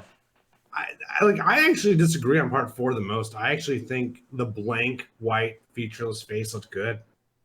So yeah, I don't know. I would say although that's something I don't really have strong feelings either. As long as it looks good, H2O is probably the one movie out of all of them where I was like, "This is really bad and this is distracting." And whoever did this should probably should have strongly reconsidered. Like that was really bad. Yeah. I will say about the new one, I do agree that it's, in my opinion, the perfect balance between age, damage, everything. It's not a realistic interpretation. I think somebody did or the actual original still exists to this day, but it's all rotted and completely, like, it's barely hanging on, and most of it's completely deformed from what it looked like originally. Like, there's just huge holes in it and tears in it and stuff, just because that's latex rots away in time. So and they didn't really take good care of it. They just spray painted it originally, so it's not like they set it up for long lasting. They didn't know that what it was gonna be. So as far as the new one though, I really dig it. Honestly, if it doesn't surpass the original, it's easily my second favorite by default, just from the footage I've seen and the way it looks. It just looks perfect to me. It may be my new favorite after the new movie. We'll have to see, and I'll definitely bring it up once we've seen it. But yeah, I really, really, really, really like it in those in that trailer. Like, just looked really, really good to me. Yeah, has the perfect kind of. It resembles the original a lot. A lot of the features, they clearly tried to recapture the Captain Curse. Gosh, I can't talk either. But Captain Kirk features. So they definitely followed that similar mold. But yeah, it just looks so good.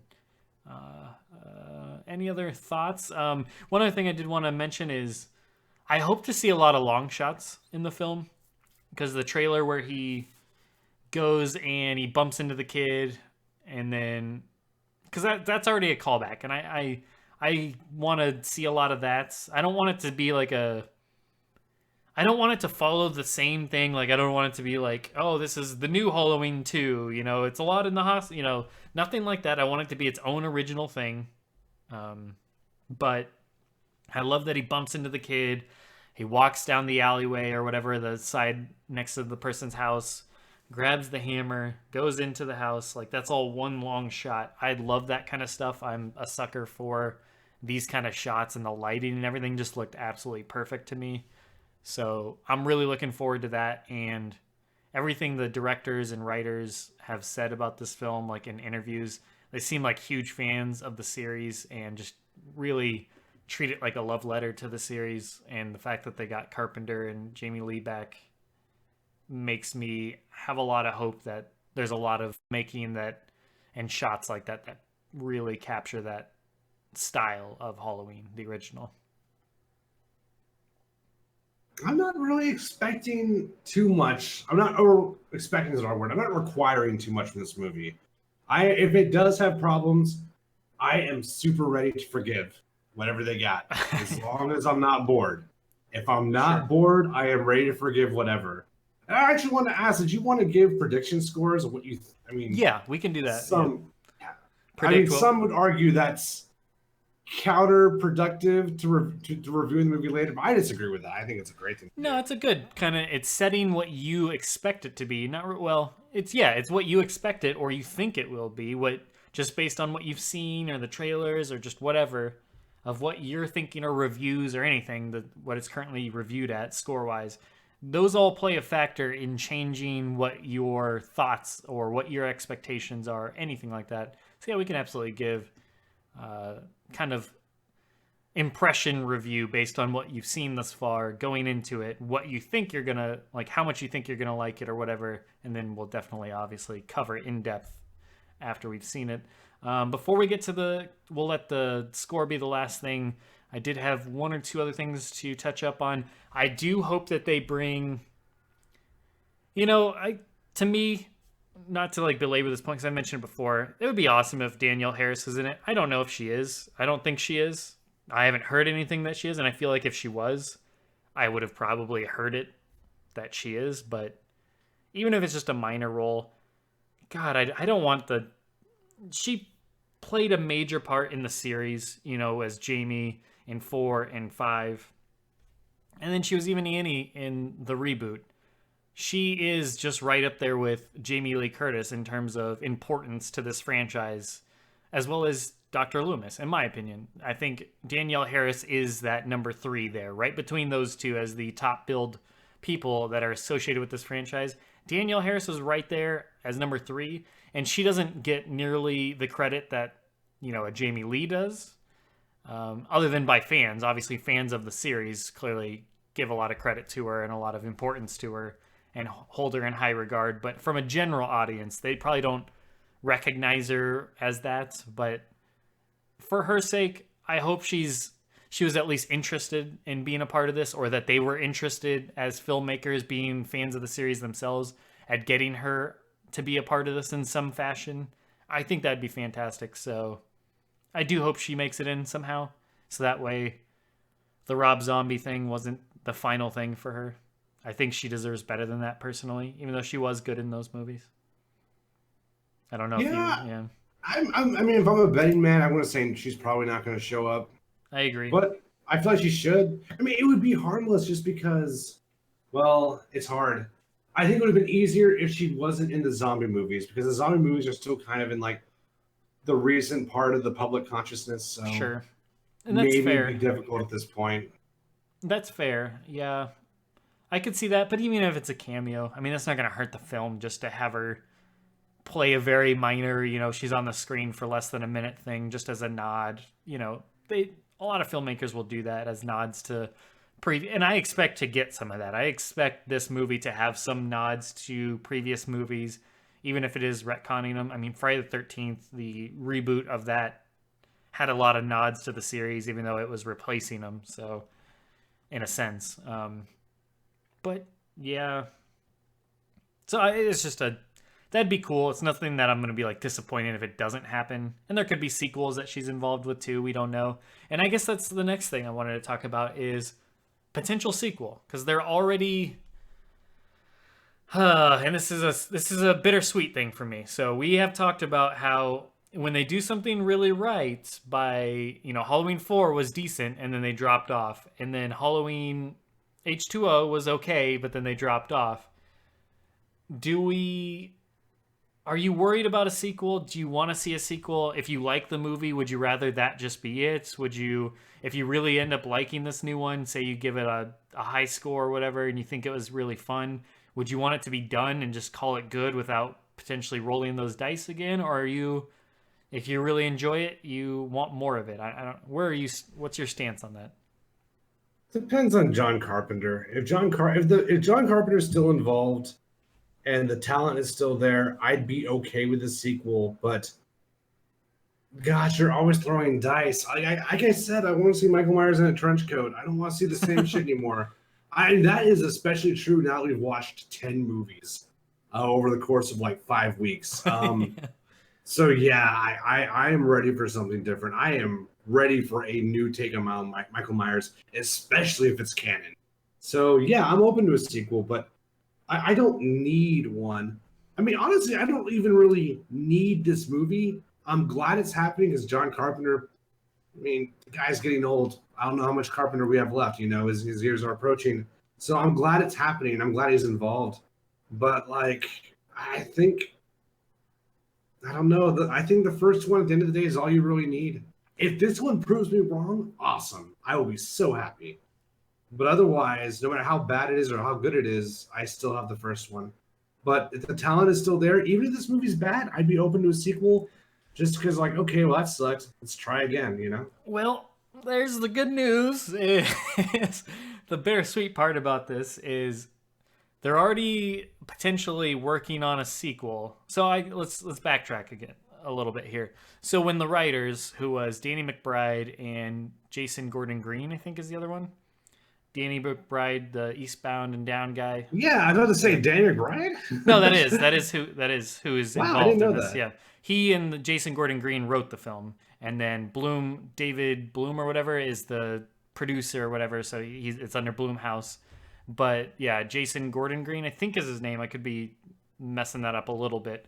And then Danny McBride. Yeah, I guess they're big Halloween fans, so they wrote this, and that's why. I mean, I one thing that I do know, I haven't read the reviews or anything, but one thing I did remember hearing about the film is it's actually got like legit humor in it. So knowing that Danny McBride, who's always seemed like a pretty funny dude, that he had part in writing this gives you a little bit more confidence in that could be the case. But so here's the thing is when they originally pitched this movie, they were originally thinking it would be 2 movies that they would write and like they would film back to back. Like they would do it in like right off the bat, they would do 2 movies. But they didn't want to get ahead of themselves. Obviously, they want to make sure the first one goes over well before they put the cart before the horse, which is smart. So they kind of backed off from that and they just wanted to make the one and see where it goes from there and see what the public perception is. Well, now that we're getting close to the release and reviews have been decent and, well, good, and it's actually on track to be the biggest opening weekend for Halloween ever, which makes sense. It's going to beat out the Rob Zombie ones. So they're already supposedly, and this is just rumored now, but they are supposedly already starting like work on the next one. Not like, you know, all the stuff like getting everything written and that type of stuff. So they're already starting to work on the next one for potentially like making it for next year or something crazy like that. I don't know. But the issue is, and here's where we're going to have to discuss it a bit, is it's rumored that they aren't going to have Danny McBride and Jason Gordon Green write or direct this new one. Like the sequel. I mean, it sounds like Blumhouse. I mean, Blumhouse is so inconsistent. I think they got really lucky with like 1 or 2 movies, but their track record isn't super good. But why would you do that? Like, from a business standpoint, even. And we don't know which side that would be coming from. We don't know if it's a... But, I mean, Danny and the other dude, they're already... I mean, they've talked about in interviews, there's a lot of interest there, and they had an idea for a sequel where they wanted to take it from there. So clearly the interest was there. So now that it's proven that it's going to be financially successful and that it'll probably be critically reviewed well once it's all said and done, and fans may even like it, if that is all the case, why would you not bring back the writers? And why wouldn't they, as writers and director, not want to do it again? Like, I don't know, just from my standpoint, that would be very bittersweet to know, like, if I come out really liking this and we have a sequel, I don't know how I'd feel about the writers and I hate that. I hate when that happens. Like, when you really like a movie and people do it well, I mean, that's on the writers and directors' shoulders for the most part, what makes or breaks that film. Most of it falls on their shoulders. So when you eliminate that, why? To rush out a sequel? I sure as hell hope not. As a cash grab? I sure as hell hope not, because if it's worth doing, it's worth doing right, especially this far into the game. We've seen what happens when you make a really decently made horror film or in that genre, like with It, right? So It made a ton of money, had a ton of like publicity, like so many people went and saw that film for a rated R movie. It's insane. And they're still taking their time with the sequel. And they're still having the same director do it, I'm pretty sure. So if it's worth doing, it's worth doing right. So if you have this potential cash cow, don't screw it up. We're not in the 90s anymore. We're not in the early to mid 2000s anymore. We're in the we're in the Marvel age of doing things. They've seen what happens when you do things right and plan ahead and, take your time and pick directors and writers carefully that know how to handle things. Why would you mess that up? I really, really, really hope that is not the case. I really hope if we get any sequel coming up soon, I would hope they get the writers and director back. Especially if the movie makes a ton of money. There is absolutely no reason all parties can't come together for another go. That's what it's all about at the end of the day. So if it makes a ton of money, gets good reception, gets good reviews from fans and critics, why would you not? I think that's where the answer lies precisely, is because if you get good reviews and you pull in the audiences, they see it as they're locked for the sequel. We don't have to spend as much money on the talent. And I think that's a big part of the horror genre specifically, not other genres so much. But I feel like that's what's going on. And honestly, like Blumhouse is so hit and miss. They're so fun. I mean, they have some good movies. Sinister was good. Oculus was good. Get Out was good. But then they produce shit like Truth or Dare. So, they're... It's kind of like Warner Brothers levels of corruption. Like there's not the best people behind the controls for this place. I don't know. Would not surprise me at all. That's what happens when you deal with people like Blumhouse, though. That's just the way it is. I mean, I wish it wasn't, though. Yeah. I'm just saying, if that's the case, bringing it back to the original discussion point, if that is the case and that does happen, I don't want a sequel. Could it still be good with other writers and director? Absolutely. Of course it can. But if they have a vision with this franchise, I want to see it through. Like, we're on the 11th film. If you have a good idea and this is successful, I want to see where they take it. I don't want... And yeah, it can be a sequel with the same story and everything. It's not like they're going to reboot it, or at least not that I'm aware of. But you know what I mean? Like, I don't know. It's just frustrating to me. Right now it's just rumored. It's just being reported by a couple sites that that's the case, but no one knows. Not like Blumhouse or Danny McBride or the other dude. It's not like they've come out publicly and confirmed any of this. So I hope that's not the case. And we're still so early on. Any of that can change. But what they're reporting is that basically Blumhouse already have a different writer like working on the next film. So, I mean, it doesn't worry me too much, even if it is true, because if the writers work on the next film, all they have to do is look at that script and be like, no, and then they bring in Dan McBride, they bring in John Carpenter back. I imagine a sequel is not going to come out anytime soon, at least 3 years away if it does happen.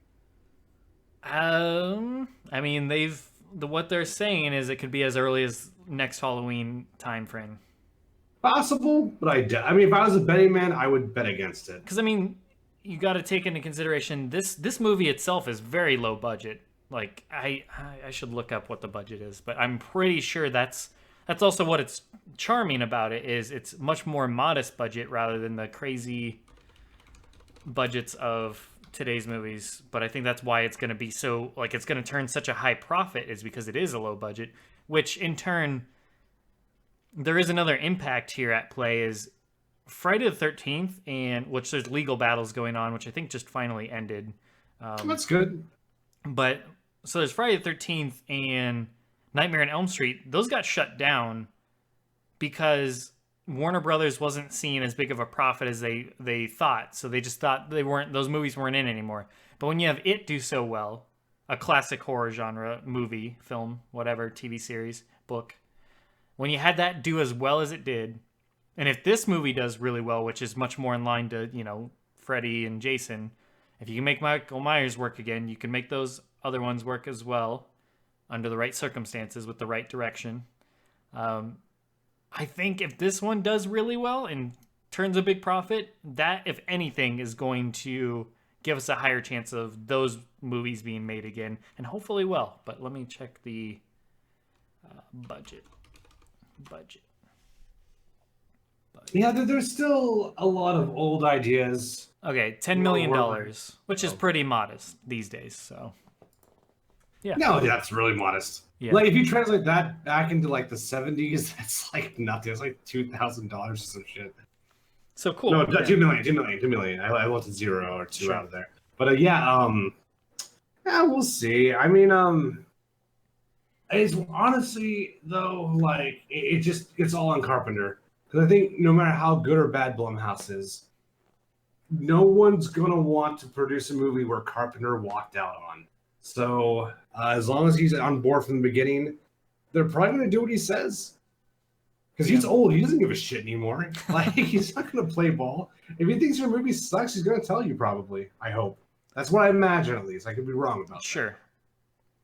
And the last bit here is that I wanted to cover as a pre-thoughts. So, how do you want this movie to end, or what do you think would be a good ending? Because in my opinion, I think this is it for Laurie. Doesn't mean she dies, but I think this is the final confrontation between her and Michael Myers. So either Michael dies, she dies, Michael gets locked away, whatever. I don't know. I do not. Basically, what I mean is I don't expect Laurie Strode, or Jamie Lee Curtis, I should say, to come back again. This, to me, is a one-off for her as a swan song. Get it right, do it well, have all the pieces back in line, John Carpenter and everything. I don't expect that to continue. So where do you take it from here? Would you kill Laurie off? Would you, because she has family in the film, from my understanding, she has daughters and whatnot. Would you maybe kill Laurie off and continue with the daughters? Would you not make it about... No, I would not do that. Would you... No, you gotta have Jamie Lee Curtis back, or I'm not even interested. I don't even care. So if this is it for Jamie Lee Curtis and Laurie Strode's character, you would not want any more sequels? We definitely need Jamie Lee Curtis back. And honestly, like, I say Carpenter, but I think you probably need Danny McBride back too, because I mean, McBride didn't have an idea for a sequel, but I don't know. Like, I do not want to go back into the whole Ken storylines. I don't want any of that shit back. So I don't really care how it ends as long as I'm intrigued, but don't make a sequel without the talent, or I don't even give a shit. I'll still see it, but I won't give a shit the whole time. It's interesting that you say that, because I don't think there's any chance that we walk away from this with a potential Jamie Lee Curtis sequel anymore. I think this is it. Like, I just live, die, whatever happens to Michael, Laurie, why she did it then? any of these characters. I just don't see any other way, unless they legit like leave it off on a cliffhanger to set up for a two-parter, kind of like It and whatnot. Like, unless they set it up specifically to be a two-parter, which I would be... I don't think that's the case, but I don't know. You never know with these films. They always have a way of writing themselves out of anything if the interest is there. And I guess money does talk. If this does make a decent chunk of money, say it makes 300, 400 million or something crazy, and that is a huge profit off of a 10 million budget and then 10 million advertising or whatever they spend on advertising. So money can talk, and maybe that brings Jamie Lee Curtis back, but I don't think she's driven by money so much. I think she was more in love with the story that they were telling here.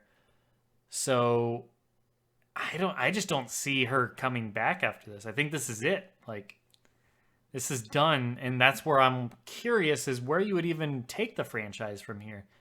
I mean, if they're no longer connected, they're no longer brother, sister, whatever, how do you move on from that? Like, is Michael just going to... I mean, why couldn't you have Michael just terrorize other people. I don't know. I don't know. That's where I'm kind of at a loss of where to go from there. You have to go somewhere new, even if you do have the talent back. I definitely don't want to see a sequel where, Laurie has to fight Michael again. Right. He has to protect children again. Exactly. Even if she does live, even if she does sign on. Like, I want, like I said before, I liked the cult idea because I wanted something different. It was done badly. I don't like how, the origin / curse of Michael Myers handled it, but that's why I said, people think I'm crazy, but I would have gone the Terminator 2 route and make the movie about Michael fighting the cult, make Michael the protagonist. I would have been tight, but no one wants to see that. No one wants to see Laurie Strode thanking Michael for protecting her daughter. Like, no one wants to see that movie. But I do. I want to fucking see that movie. But they're not going to make it, so... Something new. Something definitely new. I don't want to see the same shit. Yeah, I guess... I really just don't even know where you would take it. But clearly they have something in mind, Danny McBride and the other dude. They have something in mind to... where else to take it from there. So whatever the ending is, whatever the end game of the movie is, clearly they have a part B or a new chapter, so to speak, to be written for Michael or Laurie. We don't even really know. Like I said, we don't know anything about what happens to these characters.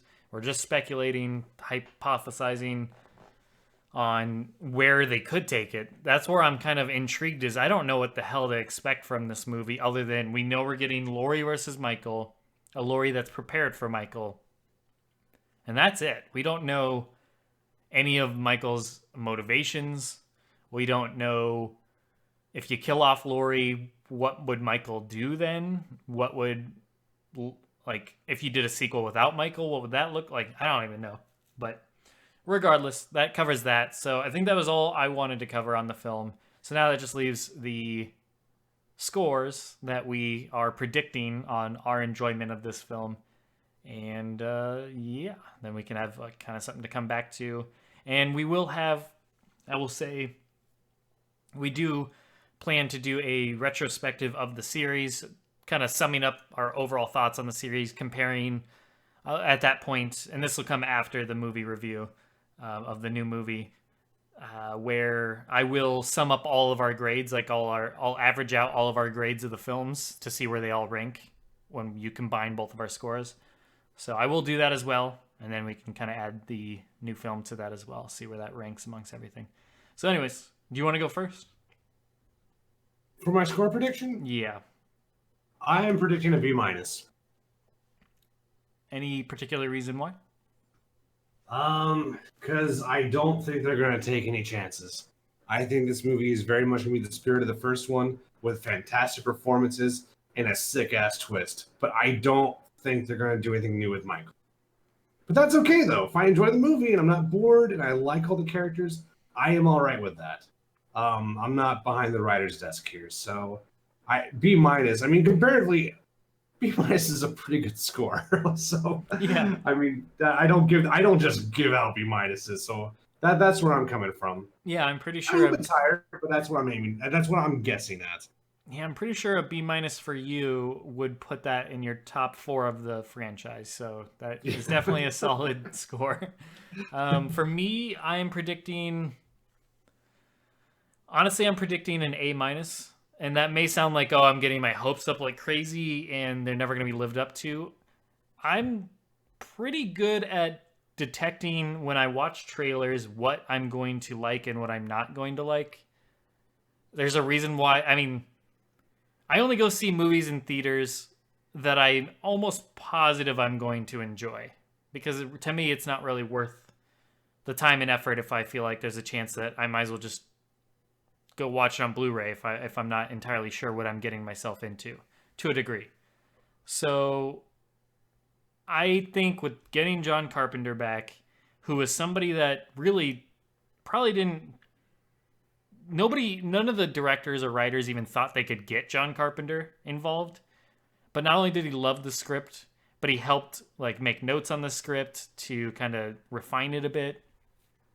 He's doing the score with his son. So to have him that involved again in a Halloween movie after all of these years. I mean, we're talking decades since he's been involved in this franchise.